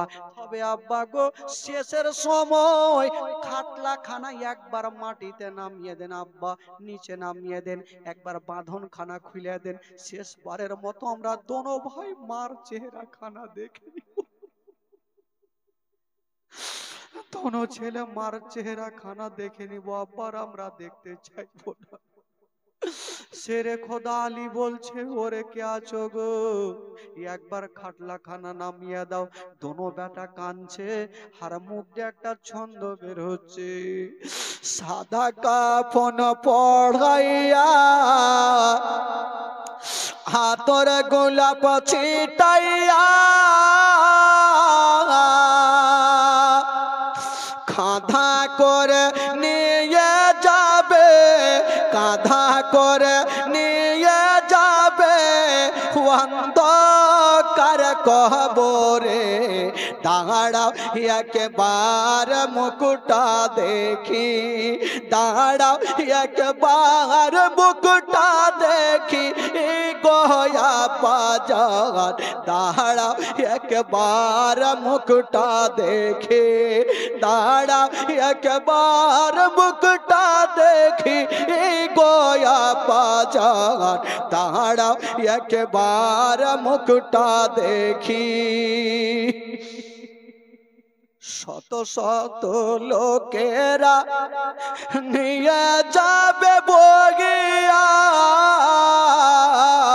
শত শত লোকেরা নিয়ে যাবে বহিয়া, জানাজার নামাজু পড়ে, জানাজার নামাজু পড়ে খবরে রাখিয়া, দাঁড়াও একবার মুকুটা দেখি, দাঁড়াও একবার মুকুটা দেখি গয়া বাজার, দাঁড়াও একবার মুকুটা দেখি।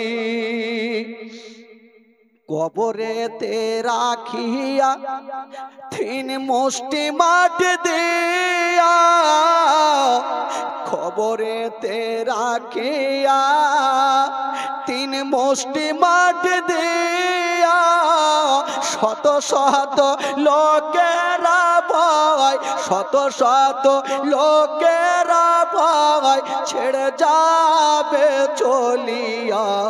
দাঁড়াও,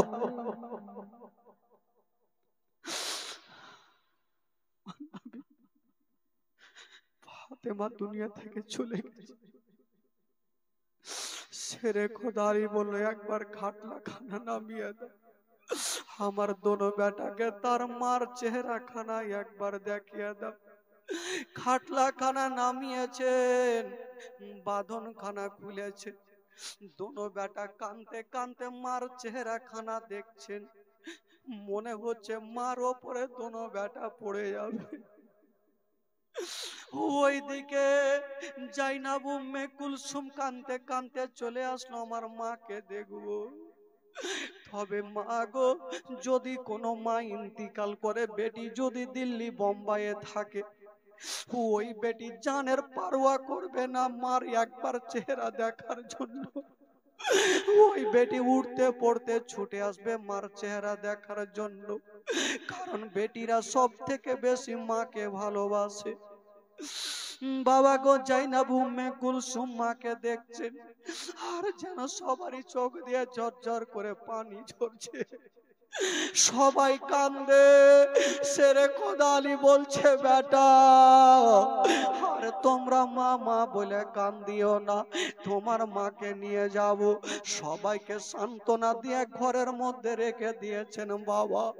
যেমনই ঘরে রেখেছেন মা, ফাতেমাকে নিয়ে যাওয়া হলো আসল ঘরে। বাবা গো, সেইখানে মাটি দেওয়া হইল, মাটি দেয়া সবাই চলে গেছে, কিন্তু শেরে খোদা আলী দূরে দাঁড়িয়ে দাঁড়িয়ে কাঁদছে। একটা লোক চলে আসিল, গো আলী তুমি কান্দিও না, তুমি কান্দিও না, তাড়াতাড়ি করে, এখন তো তুমি বিবিকে হারিয়েছো, যদি দেরি করো তবে তোমার দোনো বেটা দোনো বেটি হারিয়ে যাবে। বলল কি হয়েছে? যখন আমি গেলাম দেখলাম আমার দোনো বেটা, আপনার দোনো বেটা ইমাম হাসান হোসেন মা মা বলে গাছের তলাতে গড়াগড়ি দিতেছে আর কাঁদতেছে। বাবা গো, এই কথা বলতে নাই, মেয়ে শেরে খোদা আলী দৌড় দিয়ে গেল, দুই নয়নে দেখছে দোনো বেটা গাছের তলাতে গোড় দিতেছে, মা মা বলছে। বাবা গো, সঙ্গে সঙ্গে শেরে খোদা আলী টেনে বুকে লাগালো, ওরে লাডলা দুলারা বেটা কাঁদছো কেন? দোনো বেটা উত্তর করছেন, আব্বা গো, আব্বা আমার মাকে নিয়ে গেলেন, আব্বা আমার মা কোথায় আছে? আব্বা আমার মাকে কেন দেখা যায় না? শেরে খোদা আলী উত্তর করতে পারছেন না, বলছে বেটা রে, তোমার মা এত দূরে চলে গেছে, আর কখনো তোমাদের কাছে আসবে না। দোনো বেটা বাপের কোল থেকে নেমে গেল, আর মায়ের কবরের দিকে দৌড় দিয়ে চলে যাচ্ছে। আমরা মার কাছে যাব, মাকে ছাড়া থাকতে পারবো না। শেরে খোদা আলী চট করে ধরে নিয়ে বলছে, বেটা রে যেও না, তোমার মা জগতে নাই। বাবা গো, দোনো ছেলে মা মা বলে কাঁদছে, আর শেরে খোদা আলী বলছে, বেটা আর তোমরা মা মা বলে কান্দিও না, মা মা বলো না, মা গো মা বলো না, মা মা বলো না, মা গো মা বলো না। মায়ের সেবা না করিলে, মায়ের সেবা না করিলে জান্নাত মিলবে না।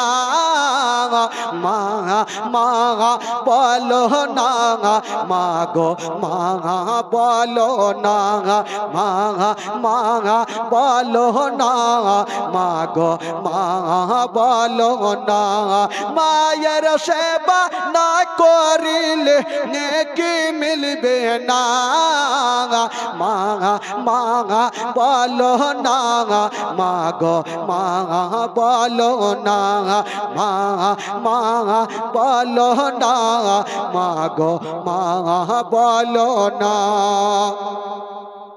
ও গো আম্মা কোথায় গেলে আমারে ছাড়িয়া, ও গো আম্মা প্রাণে একাই আমার ভালো লাগবে না, ও গো আম্মা কোথায় গেলে আমারে ছাড়িয়া, ও গো আম্মা প্রাণে একাই আমার ভালো লাগবে না, ও গো আম্মা যেও না ছেড়ে, ও গো আম্মা যেও না ছেড়ে আমায় চলিয়া, মা মা বলো না, মা গো মা বলো না, মা মা বলো না, মা গো মা বলো না, ও গো আম্মা কোথায় গেলে আমারে ছাড়িয়া, ও গো আম্মা প্রাণে একাই আমার ভালো লাগবে না, ও গো আম্মা যেও না ছেড়ে, ও গো আম্মা যেও না ছেড়ে আমায় চলিয়া, মা মা বলো না, মা গো মা বলো না, মা মা বলো না, মা গো মা বলো না, মায়ের সেবা না করিলে, মায়ের সেবা না করিলে জান্নাত মিলবে না, মা মা বলো না, মা গো মা বলো না, মা মা বলো না, মা গো মা। দোনো বেটা মা মা বলে কাঁদছে। শেরে খোদালি বলছেন বেটা আর মামা বলে কান্দিও না রে বেটা, কারণ তোমার মা এত দূরে চলে গেছে আর কখনো তোমাদের ছেলে বলে বুকে নেবে না। দোনো ছেলে কাঁদতে ছিল আর জাইনাব উম্মে কুলসুম এসে বাপের হাত কানা ধরেছেন, আব্বা আমার মা কোথায়, আমার মা কোথায় আব্বা, বাবা গো সবাই কাঁদছে যারে যার হইয়া। শেরে খোদালি বলছেন বেটা রে আর তোমরা কান্দিও না, চলো সবাই আল্লাহর কাছে দোয়া করি। বাবা গো ঝরঝর করে ফাতেমাতুজ জাহরার জন্য সবাই কান্দে, তবে দুনিয়াটা অন্ধকার হয়ে গেল। ও যুবকেরা, যদি একটা বাড়ি থেকে কাউরি মা দুনিয়া থেকে চলে যায় তবে বাড়ি অন্ধকার হয়ে যাবে, তার বাড়িতে কিছুই ভালো লাগবে না। একদিকে বেটা কান্দে, একদিকে ইমাম হাসান কান্দে, একদিকে ইমাম হুসাইন কান্দে, একদিকে জাইনাব কান্দে, একদিকে উম্মে কুলসুম কান্দে, সবাই যারে যার হয়ে কান্দে। শেরে খোদালি বলছে ওরে বেটা বেটিরা তোমরা চোখের পানি ফেলিও না, আমি সব সহ্য করিব, কিন্তু বেটা রে তোমাদের চোখের পানি সহ্য করব না। আল্লাহুম্মা সাল্লি আলা সাইয়্যিদিনা মাওলানা মুহাম্মদ ওয়া আলা আলি সাইয়্যিদিনা ওয়া আলা আলি সাইয়্যিদিনা মাওলানা মুহাম্মদ। জোরে পড়ুন, জোরে পড়ুন। আল্লাহুম্মা সাল্লি আলা সাইয়্যিদিনা মাওলানা মুহাম্মদ ওয়া আলা আলি সাইয়্যিদিনা ওয়ালা আলি সাইয়্যিদিনা মাওলানা মুহাম্মদ সাল্লাল্লাহু তাআলা আলাইহি ওয়াসাল্লাম। বাবা গো ছেলেদের কাফন লাগে 3 খানা আর মা বোনদের কাফন লাগে 5 খানা। বাবা আদম দিয়েছিল 3 খানা আর মা হাওয়া দিয়েছিলেন 5 খানা। বাবা গো সেই ফাতেমাতুজ জাহরা আজকে দুনিয়াটা ছেড়ে চলে গেছেন বাবা, তবে বলছিলাম বাবা গো সেই ফাতেমার জন্য, সেই কাফনের জন্য আমার কোনো 10টা ভাই 300 করে 500 করে টাকা দিতে পারবেন না বাবা? সে কাফনের জন্য দুনিয়াতে টাকা পয়সা ধন দৌলত গাড়ি বাড়ি সব চলে যাবে ভাই, এত বড় খরচা আমার মা বহিনেরা করেছেন, তবে ভাই ফাতেমাতুজ জাহরার কাফনের জন্য একটা কোনো খোদার বান্দা আছেন 500 টাকা দিতে পারবেন? একটু তার জন্য দোয়া করবো ভাই। নবীর মাহফিল, একটা কোনো বাবা 500টা টাকা যদি পারেন একটু হাত তুলে বলুন, এ মৌলানা সাহেব আমি কাফনের জন্য আমি 500টা টাকা এই পবিত্র সভাতে নবীর স্টেজে আমি দান করলাম। একটা কেউ আছেন 500টা টাকা দেনেওয়ালা, কোনো খোদার বান্দা, কোনো যোগ্যময় যোগ্য বেটা? এই যে একটা হয়েছে, সুবহানাল্লাহ। ভাই আসুন, আমি জানি আজিম মমিন সাহেব উনি দিয়েছেন 500 টাকা। মা গো মা, আপনারা হবেন না মা 500 করে টাকা আপনারা দিতে পারবেন না? যে ফাতেমাকে রাজি করলে মা গো জান্নাত গ্যারান্টি আছে মা। 500 করে টাকা আমার 5টা মাকে বলবো যদি আপনারা পারেন তো একটু ছোট্ট ছোট্ট বাচ্চার হাতে দিয়ে একটু পাঠান, শুধু কাফনের জন্য মা, বেশি লাগবে না, শুধু কাফনের জন্য 500 করে টাকা। এই যুবকেরা, একটা ভাই আমার চাচা হইলো, আর একজন কি হবে না 500টা টাকা? একটা কেউ নাই, জবরদস্ত নেব না ভাই, মন খুলে কাফনের জন্য চেয়েছি, হাত পেতেছি ভাই কাফনের জন্য যদি পারেন। তবে আর একটা কোনো খোদার বান্দা 500টা টাকা, একটা কোনো যোগ্যময় যোগ্য বেটা আর মোহব্বতে ভালোবাসাতে একটা হাত তুলতে পারবেন না? টাকা পয়সা ধন দৌলত গাড়ি বাড়ি কিছু যাবে না ভাই, এই দানটাই আপনার সঙ্গের সাথী হবে। একটা কোনো খোদার বান্দা 500টা টাকা উঠান দেখি। এই যুবকেরা, দুনিয়াতে টাকা পয়সা ধন দৌলত, এই যে আরেকজন হলো, কি নাম? আইনুল মমিন, সুবহানাল্লাহ। ওই দিকে একটা হয়েছে, কি নাম? সাইফুল মমিন। আইনুল মমিন, সাইফুল মমিন, দুইজন হয়ে গেল, মাশাআল্লাহ। তিনজন হলো বেরাদারান ইসলাম। তবে 5খানা কাফন ভাই, 5জন তো পুরিয়ে দেন। আর দুটা কোনো খোদার বান্দা আছেন 500 করে টাকা? এই যে আরেকটা হয়ে গেছে, সুবহানাল্লাহ, মাশাআল্লাহ। আমলুল মমিন 500 টাকা দিয়েছেন, সুবহানাল্লাহ। 4জন হলো। আর লাস্টে একটা 5 নম্বরে কেউ হবে? ওই যে আরেকটা পিছনে হয়ে গেছে ভাই, আরমান সাহেব, সুবহানাল্লাহ। তবে যখন 5জন চেয়েছিলাম না, আমি 10 জন চেয়েছিলাম ভাই, 5টা হলো। আর 5টা পুরাতে পারবেন না? আর 5টা কেউ হবে না? হ্যাঁ, জবরদস্ত নেব না ভাই, তবে 5টা আর কেউ আছেন? এই যুবকেরা, কাফনটাই তো সঙ্গের সাথী হবে গো, কিছু যাবে না। আচ্ছা, সাইফুল মুমিন 500 দিয়ে দিল, হবে না ভাই? আর 500টা টাকা, একটা কোন যোগ্যময় যোগ্য বেটা শুধু কাফনের জন্য 500টা টাকা দিতে পারবেন না? একটা হাত তুলে তো চট করে দেখি, মহব্বতে ভালোবাসা দিয়ে। এই যুবকেরা, যোগ্যময় যোগ্য বেটা আছেন কেউ যে নিজের মা, একটা মা বোনদের তরফ থেকে 500 টাকা দিয়েছেন 5খানা কাফনের জন্য? এই যুবকেরা, ছেলেদের কাফন লাগে 3খানা, যাকে বাবা 5খানা আপনাদের কাছে নেব না, তবে 3খানা কাফনের জন্য একটা ভাই আমার 300টা টাকা দিতে পারবে? 3খানা কাফনের জন্য একটা কেউ 300টা টাকা দিতে পারবেন? একটু ভালোবাসা দিয়ে মহব্বতে একটু হাত তুলুন তো ভাই। মাত্র 1 মিনিট সময় নিয়েছি, দাম তুলবো না, শুধু একটু মহব্বতে ইশারাতে মা ফাতেমাতুজ জাহরার কাফনের জন্য, মাত্র 3খানা কাফনের জন্য 300টা টাকা। একটা কোনো ভাই, বাবা, চাচা আছেন? একটু ইশারা করুন তো বাবা। এই যে একটা হয়ে গেছে, সুবহানাল্লাহ, মাশাআল্লাহ।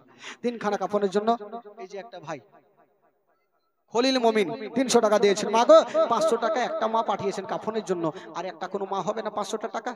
আজকে না আলী আসলাম, এই যে এই আইদ্রি, হ্যাঁ,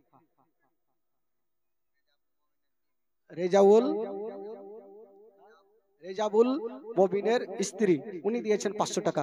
বাড়ি আনতে গেল, খুল্লার মধ্যে ভরে রেখেছি টাকা, লিয়ে খালা বেশি করে লিয়ে আসি। कंजूस की बेटी, तेरे लोग के पास पैसा नहीं है क्या? गाली देंगे तब निकलेगा। হ্যাঁ, আপনারা তো টাকা বেশি দেন, চিন্তা নাই, লাস্টের দিন কি যে হবে আল্লাহ জানে, টাকা নিয়ে যেতে পারবো না। তবে আমি জানি দেনেওয়ালি যারা আছে আমার মা বোনেরা অনেক আছে, আমার মা বোনেরাই আছে যে দেনেওয়ালা আছে, আপনাদের থেকে বেশি দিবে। এই যেন লক্ষ্মীর ভান্ডার টাকা পাইছে, খালা লক্ষ্মীর ভান্ডার টাকা কাইল উঠিয়ে নিয়ে আসবে।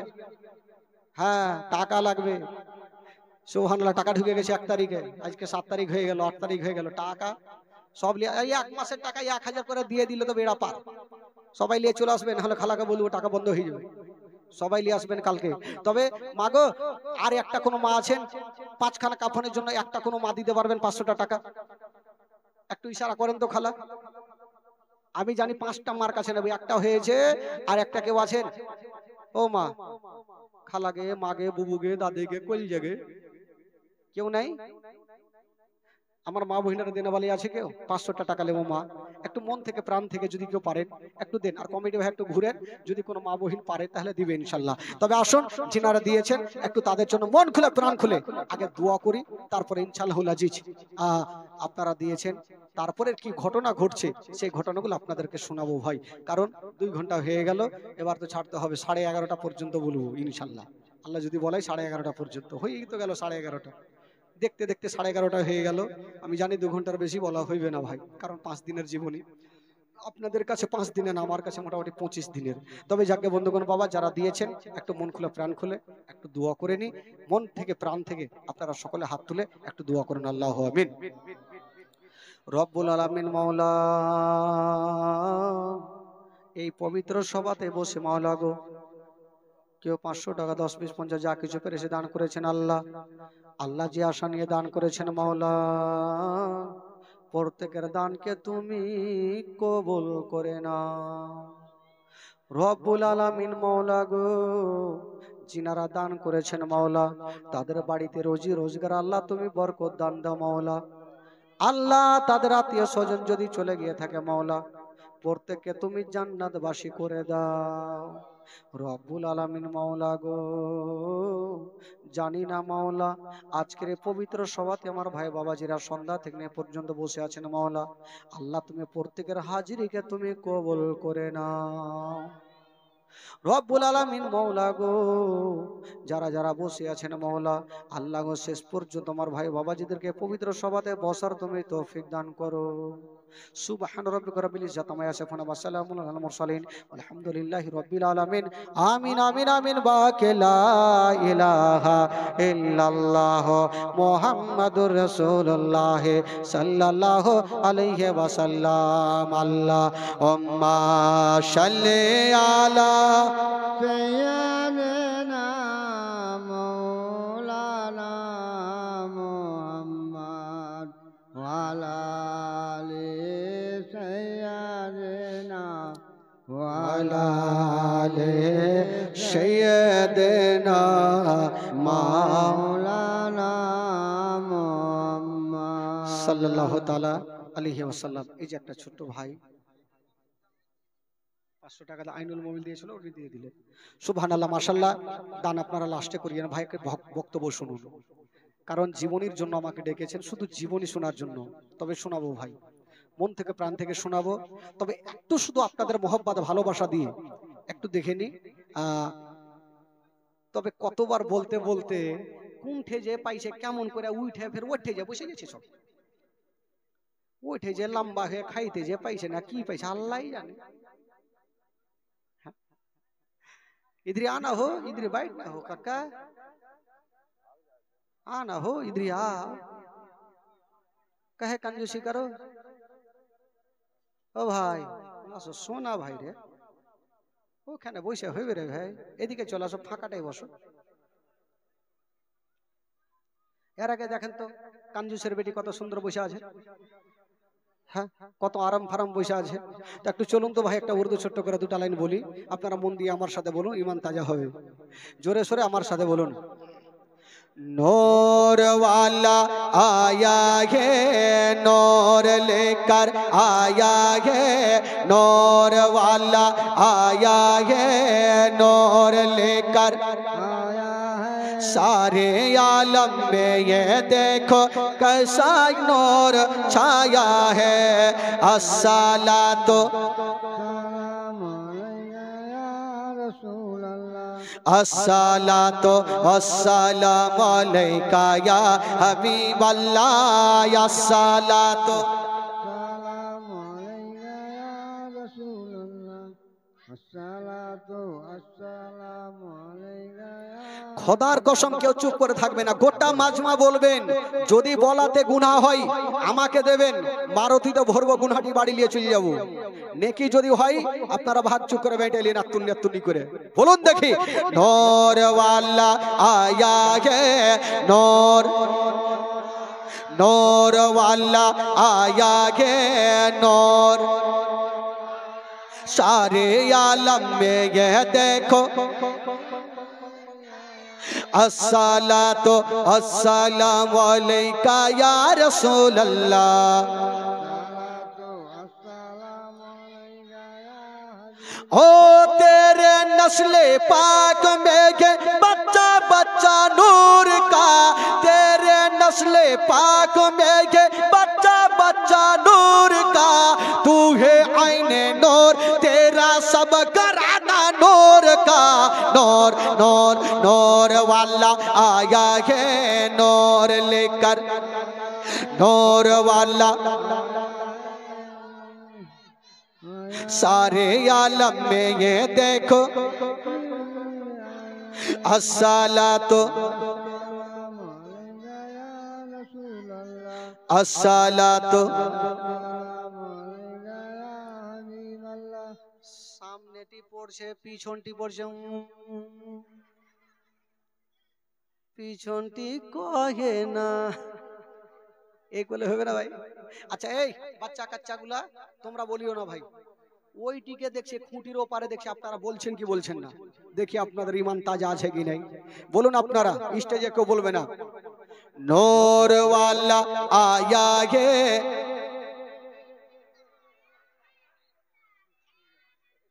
आगे माँ यारा वो कोई झरे तो रास्ते को हरे बाबा बूढ़ा गला कहे नारियारा के देखছি कट कट कट कट করে বলছে খুব ঝগড়া করনি এবার গোটা মাজমা পুরি মানতে হবে আমার নবী খুশি হবে নূর वाला आया है नूर लेकर नूर वाला आया है नूर लेकर सारे आलम में ये देखो अस्सलातो अस्सलामु अलैका या रसूल अल्लाह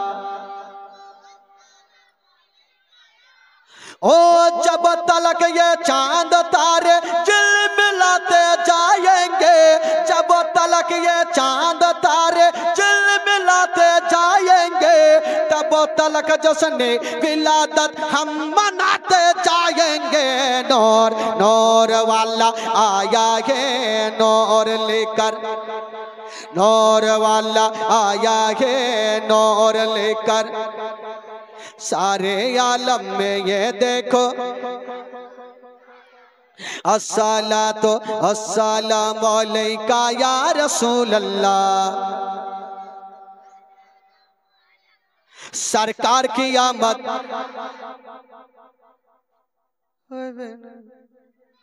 যারা নবীকে ভালোবাসে একটু দুই হাত তুলে দেখাবেন আমার নবী খুশি হবে সরকার কি আমদ ভাই পয়সা তো লাগবে না हाथ तुले खुशी होवे अमर नबी पाक हाथ तुलुन सरकार की आमद दिलदार की आमद जरा ऊंचा बोलो जरा झूम के बोलो अव्वल की आमद आखिर की आमद जाहिर की आमद बातिन की आमद बाड़ी चलो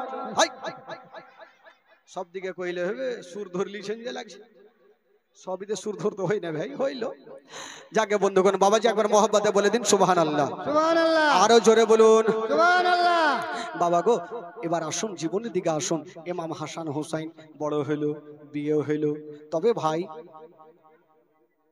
যখন ইমাম হাসান হোসেনের বিয়ে হলো আমার নবী পাক তো দুনিয়া থেকে চলে গেছেন বাবা তবে শুনেন এই যুবকেরা একটু মন দিন ইমাম হাসান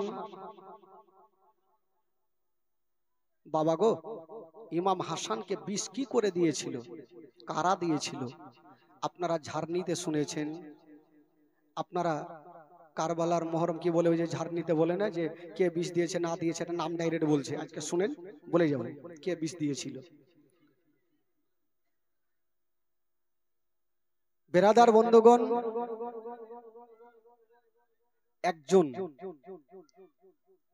সাহাবিয়ে রাসূল যার নাম হচ্ছে আমিরে মাবিয়া উনার বেটার নাম হচ্ছে ইয়াজিদ যে ইয়াজিদের কথা আপনারা সকলে জানেন যে ইয়াজিদ লোকজনকে দিয়ে ইমাম হাসান হোসেনকে শেষ করেছিলেন উনার বাবা আমিরে মাবিয়া একজন সাহাবিয়ে রাসূল ছিলেন কিন্তু তার বেটা একটা গাদ্দার একদিন ইয়াজিদকে ডেকে বলছেন আমিরা মাবিয়া ও বেটা ইয়াজিদ আমি যেই গদিতে বসে আছি আমার ইন্তিকালের পর এই গদিতে ইমাম হাসানকে বসাবে আর ইমাম হাসানের পারমিশন ছাড়া তুমি কোনো কাজ করিও না বাবা গো, এই কথা বলে আমিরে মাবিয়া ইন্তিকাল করলেন। সকলে পড়ুন ইন্না লিল্লাহি ওয়া ইন্না ইলাইহি রাজিউন। আমিরে মাবিয়া দুনিয়া ছাড়লেন। এবার ইয়াজিদ ভাবছে যে গদিতে আমি বসবো, ঠিক আছে, কিন্তু আমি গদিতে বসে আর ওই ইমাম হাসানের পারমিশন নেব না। কিন্তু মদিনা শরীফে ইমাম হাসানকে সবাই মানতো, ইয়াজিদকে কেউ মানতো না। সুবহানাল্লাহ। তো আপনি ভালো করে জানেন, যখন কেউ কাউকে মানবে না ও তো দুশ্মনী শুরু করবে। ইয়াজিদ ভাবলো যে ইমাম হাসানকে মানে তো ইমাম হাসানকে দুনিয়া থেকে সরিয়ে দিব। ইমাম হাসানকে যদি মারতে পারি তবে সবাই আমাকে মানবে, ইমাম হাসান থাকবে না, উনাকে মানবে না। কেমন করে মারবো? একজনকে মারা তো আর ছোটখাটো ব্যাপার না। একটা লোক ফিট করলো, যেই লোকটার নাম হচ্ছে মারওয়ান। কি নাম? মারওয়ান। মারওয়ান। ওই মারওয়ানকে বললো, মারওয়ান তোমাকে একটা কাজ করতে হবে। বলে কি কাজ? বলে যদি তুমি করে দিতে পারো এত টাকা দেবো, সারা জীবন বসে বসে খাবে, তোমার টাকা শেষ হবে না। মারওয়ান বলছো কি কাজ আগে বলো। বলে তোমাকে কি বলে ইমাম হাসানকে ছলে বলে মারতে হবে। মারওয়ান বললো বাপরে, তো বিশাল কাজ, মারবো কেমন করে? তো মারওয়ান চিন্তা ভাবনা করলো, দেখছি চেষ্টা করছি আমি মারার। তবে মারওয়ান একদিন রাস্তা ধরে চলে যাচ্ছেন, যেতে যেতে দেখছেন বন্ধুরা একটা বয়স্ক মা একটা গাছের তলাতে বসে বসে কান্দে। সুবহানাল্লাহ। যে মেয়েটা বসেছিল গো, সে মেয়েটার নাম কি? কেতাবে লিখছেন যে মেয়েটা গাছের তলাতে বসেছিল ওই মেয়েটার নাম হইল মাইমুনা কুটনি। সুবহানাল্লাহ। কারো নাম থাকলে রাগিয়ে না, খালা মুশকিলে পড়ে যাব। ওই মেয়েটার নাম কি বললাম? মাইমুনা কুটনি। গাছের তলাতে বসে বসে কান্দে। মারওয়ান পার্শ্বে গিয়ে দাঁড়িয়ে গেছেন। মা গো, মা তুমি কাঁদছো কেন মা? ওই মাইমুনা বলছেন, বেটা রে দেখছো সবারই পাকা পাকা বাড়ি, আর আমার টাটি বাড়ি। টাকা না থাকার কারণে আমি পাকা বাড়ি দিতে পারি না। সুবহানাল্লাহ। তো মারওয়ান চিন্তা করলো এই মেয়েটাকে দিয়ে কাজ করাতে হবে, কারণ এই মেয়েটার টাকার একটা লোভ আছে, একে দিয়ে কাজ করাবো। তো মারওয়ান বলছেন, মা গো আচ্ছা বলো তুমি কি 2-3 তালা বিল্ডিং নিতে চাও? মাইমুনা বলছে ফ্রিতে পাইলে ফের কে ছাড়বে, লিব কি করতে হবে বলো? বলছেন, মা গো যদি তুমি একটা কাজ করতে পারো তবে তোমাকে প্রচুর টাকা দেব। যেই টাকা এত দেব সারা জীবন বসে বসে খাবে, তোমার টাকা শেষ হবে না। ওই মাইমুনা বলছেন, ওগো মারওয়ান আগে বলো তোমার কাজটা কি আছে? মারওয়ান বলছেন, মা গো এই কি বলে ওই ইমাম হাসানকে যদি তুমি মারতে পারো তবে তোমাকে প্রচুর টাকা দেব। সুবহানাল্লাহ। মাইমুনা বলছেন, ওরে বেটা মারওয়ান যা বলেছ আর তুমি বলিও না, কারণ ইমাম হাসানকে সবাই ভালোবাসে, আমি কোনো মতে এত ভালো মানুষকে মারতে পারবো না। সুবহানাল্লাহ। আমি টাকার লোভে এত ভালো মানুষকে মারতে পারবো না। তো মারওয়ান বললো এক কাজ করো, তোমাকে একটা রাত মাস সময় দিলাম, তুমি বাড়িতে গিয়ে আগে আলোচনা করো, মানে বুঝা সুঝা করো। যদি তুমি মারতে চাও কালকে আবার এখানে এসে দেখা করো, ঠিক আছে? ওই মেয়েটা বাড়ি চলে গেছেন, বিছানাতে শুয়ে আছে আর চতুর্দিকে টাটি টাটি বাড়ি দেখছেন। মাইমুনা চিন্তা করলেন এত ভারী কাজ কেমন করে করব, অন্য জন যদি হয়তো করে দিতাম, কিন্তু নবী বংশের ছেলে ইমাম হাসান এত সুন্দর লোক, ওই ইমাম হাসানকে আমি মারবো কি করে। সুবহানাল্লাহ। মাইমুনা তবুও ভাবলো যা হবে হোক না কেন, টাকাওয়ালি হইতে হবে, টাকার লোভ আছে, টাকাওয়ালি হবো, ইমাম হাসানকে মারবোই মারবো, যেমন করে হোক মারবো। তো ওই মারওয়ান কি বলে, মাইমুনা সকাল বেলাতে আবার ওই গাছের তলাতে বসে আছেন। মারওয়ান এসে বলছেন মাগো ডিসিশন বলো। মাইমুনা বলছেন বেটা রে, আমি তোমার কথা মেনে গেলাম, তবে টাকা তোমাকে দিতে হবে। মারওয়ান বলছেন মা গো তুমি চিন্তা করো না, তুমি কাজটা করে দাও, হিয়া তো তোমাকে টাকা দেব, সারা জীবন বসে বসে খাবে, তোমার টাকা শেষ হবে না। তবে বেরাদার ওই মাইমুনা এই কথা বলে বাড়ি চলে গেল, মারওয়ানও চলে গেছে। এবার মাইমুনা কুটনি এই যে ইমাম হাসানকে মারবে, সহজে একটা লোককে মারা খুব কঠিন হয় ভাই। মারতে গেলে আগে সম্পর্ক তৈরি করতে হবে, কারণ বলে না যে বন্ধু বন্ধুকে মারে, সম্পর্ক বাড়ির লোক বাড়িতে না থাকলে চুরি কম হয়, বাড়ির লোকই বেশিরভাগটা চুর থাকে। তো মাইমুনা চিন্তা করলো আমি যে মারবো ইমাম হাসানকে, তো আগে ইমাম হাসানের বিবি জায়েদার সঙ্গে আমাকে সম্পর্ক বানাতে হবে।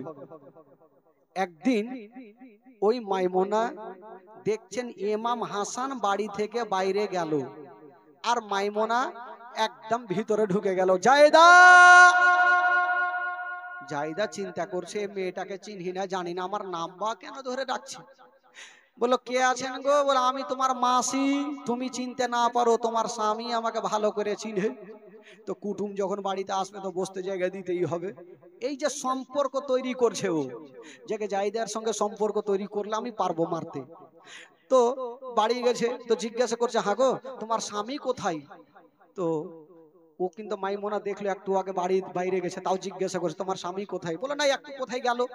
বলে আচ্ছা অনেকদিন থেকে দেখা হয়নি, তোমার স্বামী কি খেতে ভালোবাসে তাই আনতেও পারলাম না, আর জানিও না কি খেতে ভালোবাসে বলো তো। তো জায়েদার মনে দিলের মধ্যে কোনো ময়লা মাটি নাই, উনি বলেন আমার স্বামী সব থেকে মধু খেতে ভালোবাসে।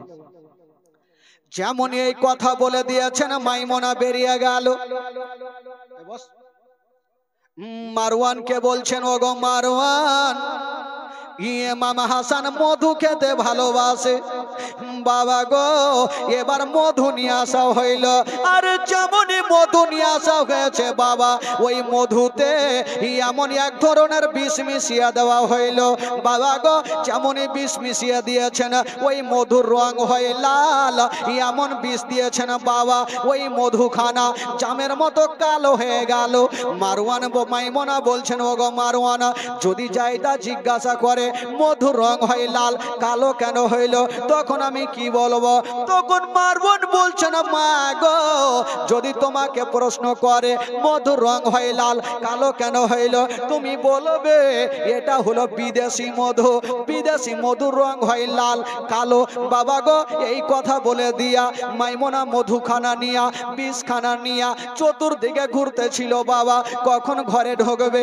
বাবা গো একদিনের ঘটনা, ইমাম হোসেন বাড়ি থেকে বাইরে গেল, যেমনই বাইরে গিয়েছেন বাবা মধুখানা নিয়া, বাবা গো জায়েদ কি বলে মাইমুনা ঘরে ঢুকে গেল, ডাক দিচ্ছে না জায়েদা তোমার স্বামী কোথায় আছে? উনি দেখলো, দেখার পরও জিজ্ঞাসা করছে, কথা চলছে, বলে মাসি গো আমার স্বামী কোথায় চলে গেছে জানি না, একটু আগে বেরিয়ে গেল। বলছেন মাইমুনা বলছে আমার ভাগ্যটাই খারাপ, আমার সঙ্গে দেখা হয় না। তবে জায়েদা দেখা হয় না বলে বটে, এই যে মধু তোমাকে দিয়ে গেলাম, একবার তোমার স্বামীকে দিয়ে দিও। তুমি বলেছিলে মধু খেতে ভালোবাসে। বা জায়েদার মনের মধ্যে কোনো ময়লা মাটি ছিল না, মধুখানা নিয়ে বাবা গো ঘরের মধ্যে রেখে দিয়েছেন। যেমনই ঘরের মধ্যে রেখেছেন বাবা, কিছুক্ষণ পরে ইমাম হাসান বাড়ি ঢুকে গেল। বিবিরে যদি খাবার থাকে কিছু আমাকে দাও।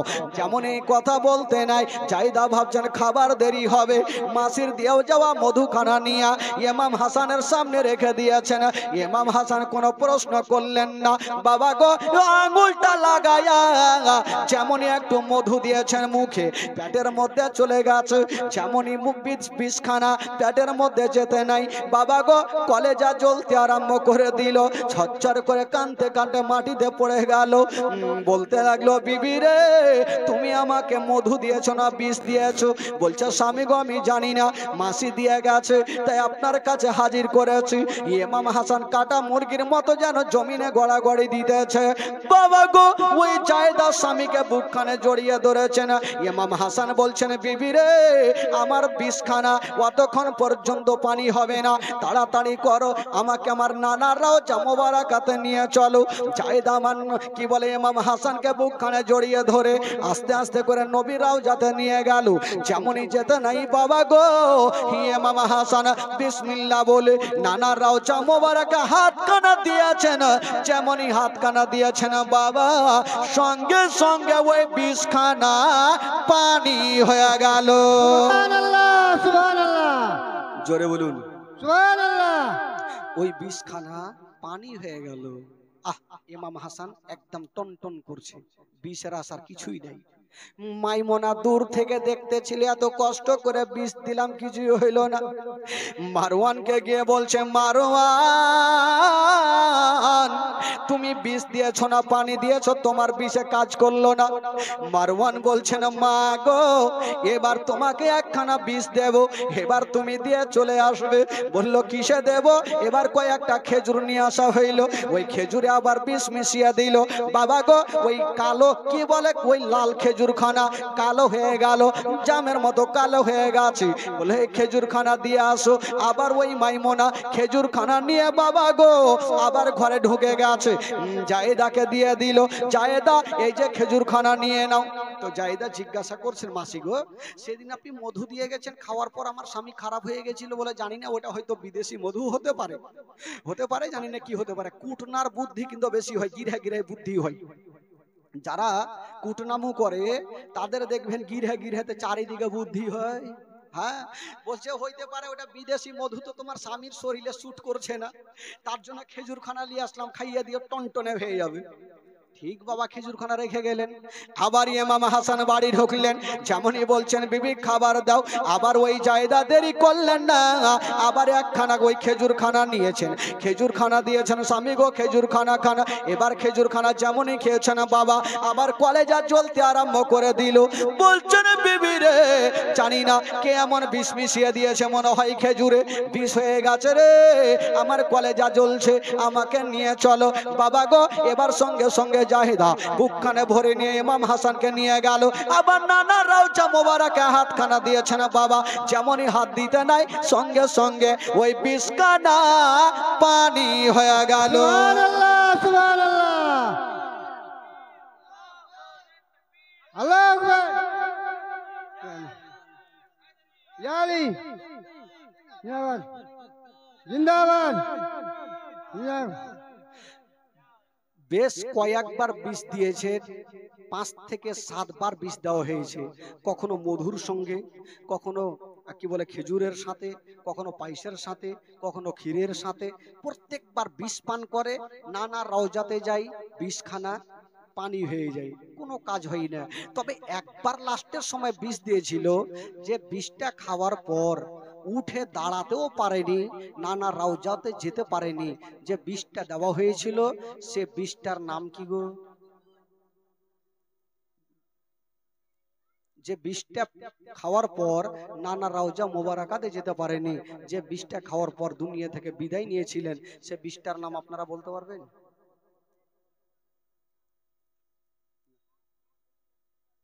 মনে নেই। জীবনী তো বহু শুনেছেন, সাতটারির মাটিতে জীবনী প্রচুর হয়েছে। এগুলা সহজ কথা মনে থাকে না, লাঠি খেলার দিকে ফের খুবই থাকে, ওইদিকে মারাত্মক, কিন্তু এগুলো ভালো কথা মনে থাকবে না। যে বিষটা দেওয়া হয়েছিল সে বিষটার নাম হইল হীরক চূর্ণ জহর, হীরার গুঁড়া। বুঝতে পারলেন কি নাম বললাম? হীরক চূর্ণ জহর। যেটা দেখবেন কাঁচের দোকানে যাবে, আপনাদের সাতটারির মাটিতে কাঁচের দোকান আছে গো? আছে। কাঁচের দোকানে দেখবেন ওই কাঁচগুলাকে কোনো হ্যাকসোতে কোনো আড়িতে ফাড়ে, কিসে ফাড়ে জানেন? একটা পেন্সিল আছে, রুল, ওই রুলের আগালে হীরা লাগা থাকে, একবার টেনে দিলে কাঁচ পর্যন্ত ফেড়ে যায়। তো বলুন তো, ওই হীরা যদি কাঁচ পর্যন্ত ফেড়ে দিতে পারে, যদি প্যাটে যায় তাহলে কি হতে পারে? বাবা গো, ভাই, বন্ধুগণ, বাবাজি, এই ঘটনাটা বলতে লাগলে আরো 1 ঘন্টা সময় লাগবে। হায়াত বাকি, মুলাকাত বাকি, আজকে বলবো না। প্রায় মোটামুটি আপনার এই যে 12:30 হতে চললো। ইনশাআল্লাহুল আজিজ আরো সামনে 2টি রাত, কি বলে 3টি রাত আপনাদের সম্মুখে থাকবো। কি করে বিষ দেওয়া হয়েছিল, তারপরের কি ঘটনা হয়েছিল, ইনশাআল্লাহুল আজিজ বলবো। তবে সকলে দাঁড়িয়ে জানা সালাত ও সালাম পড়ুন। ইয়া নবী সালাম আলাইকা ইয়া রাসূল সালাম আলাইকা।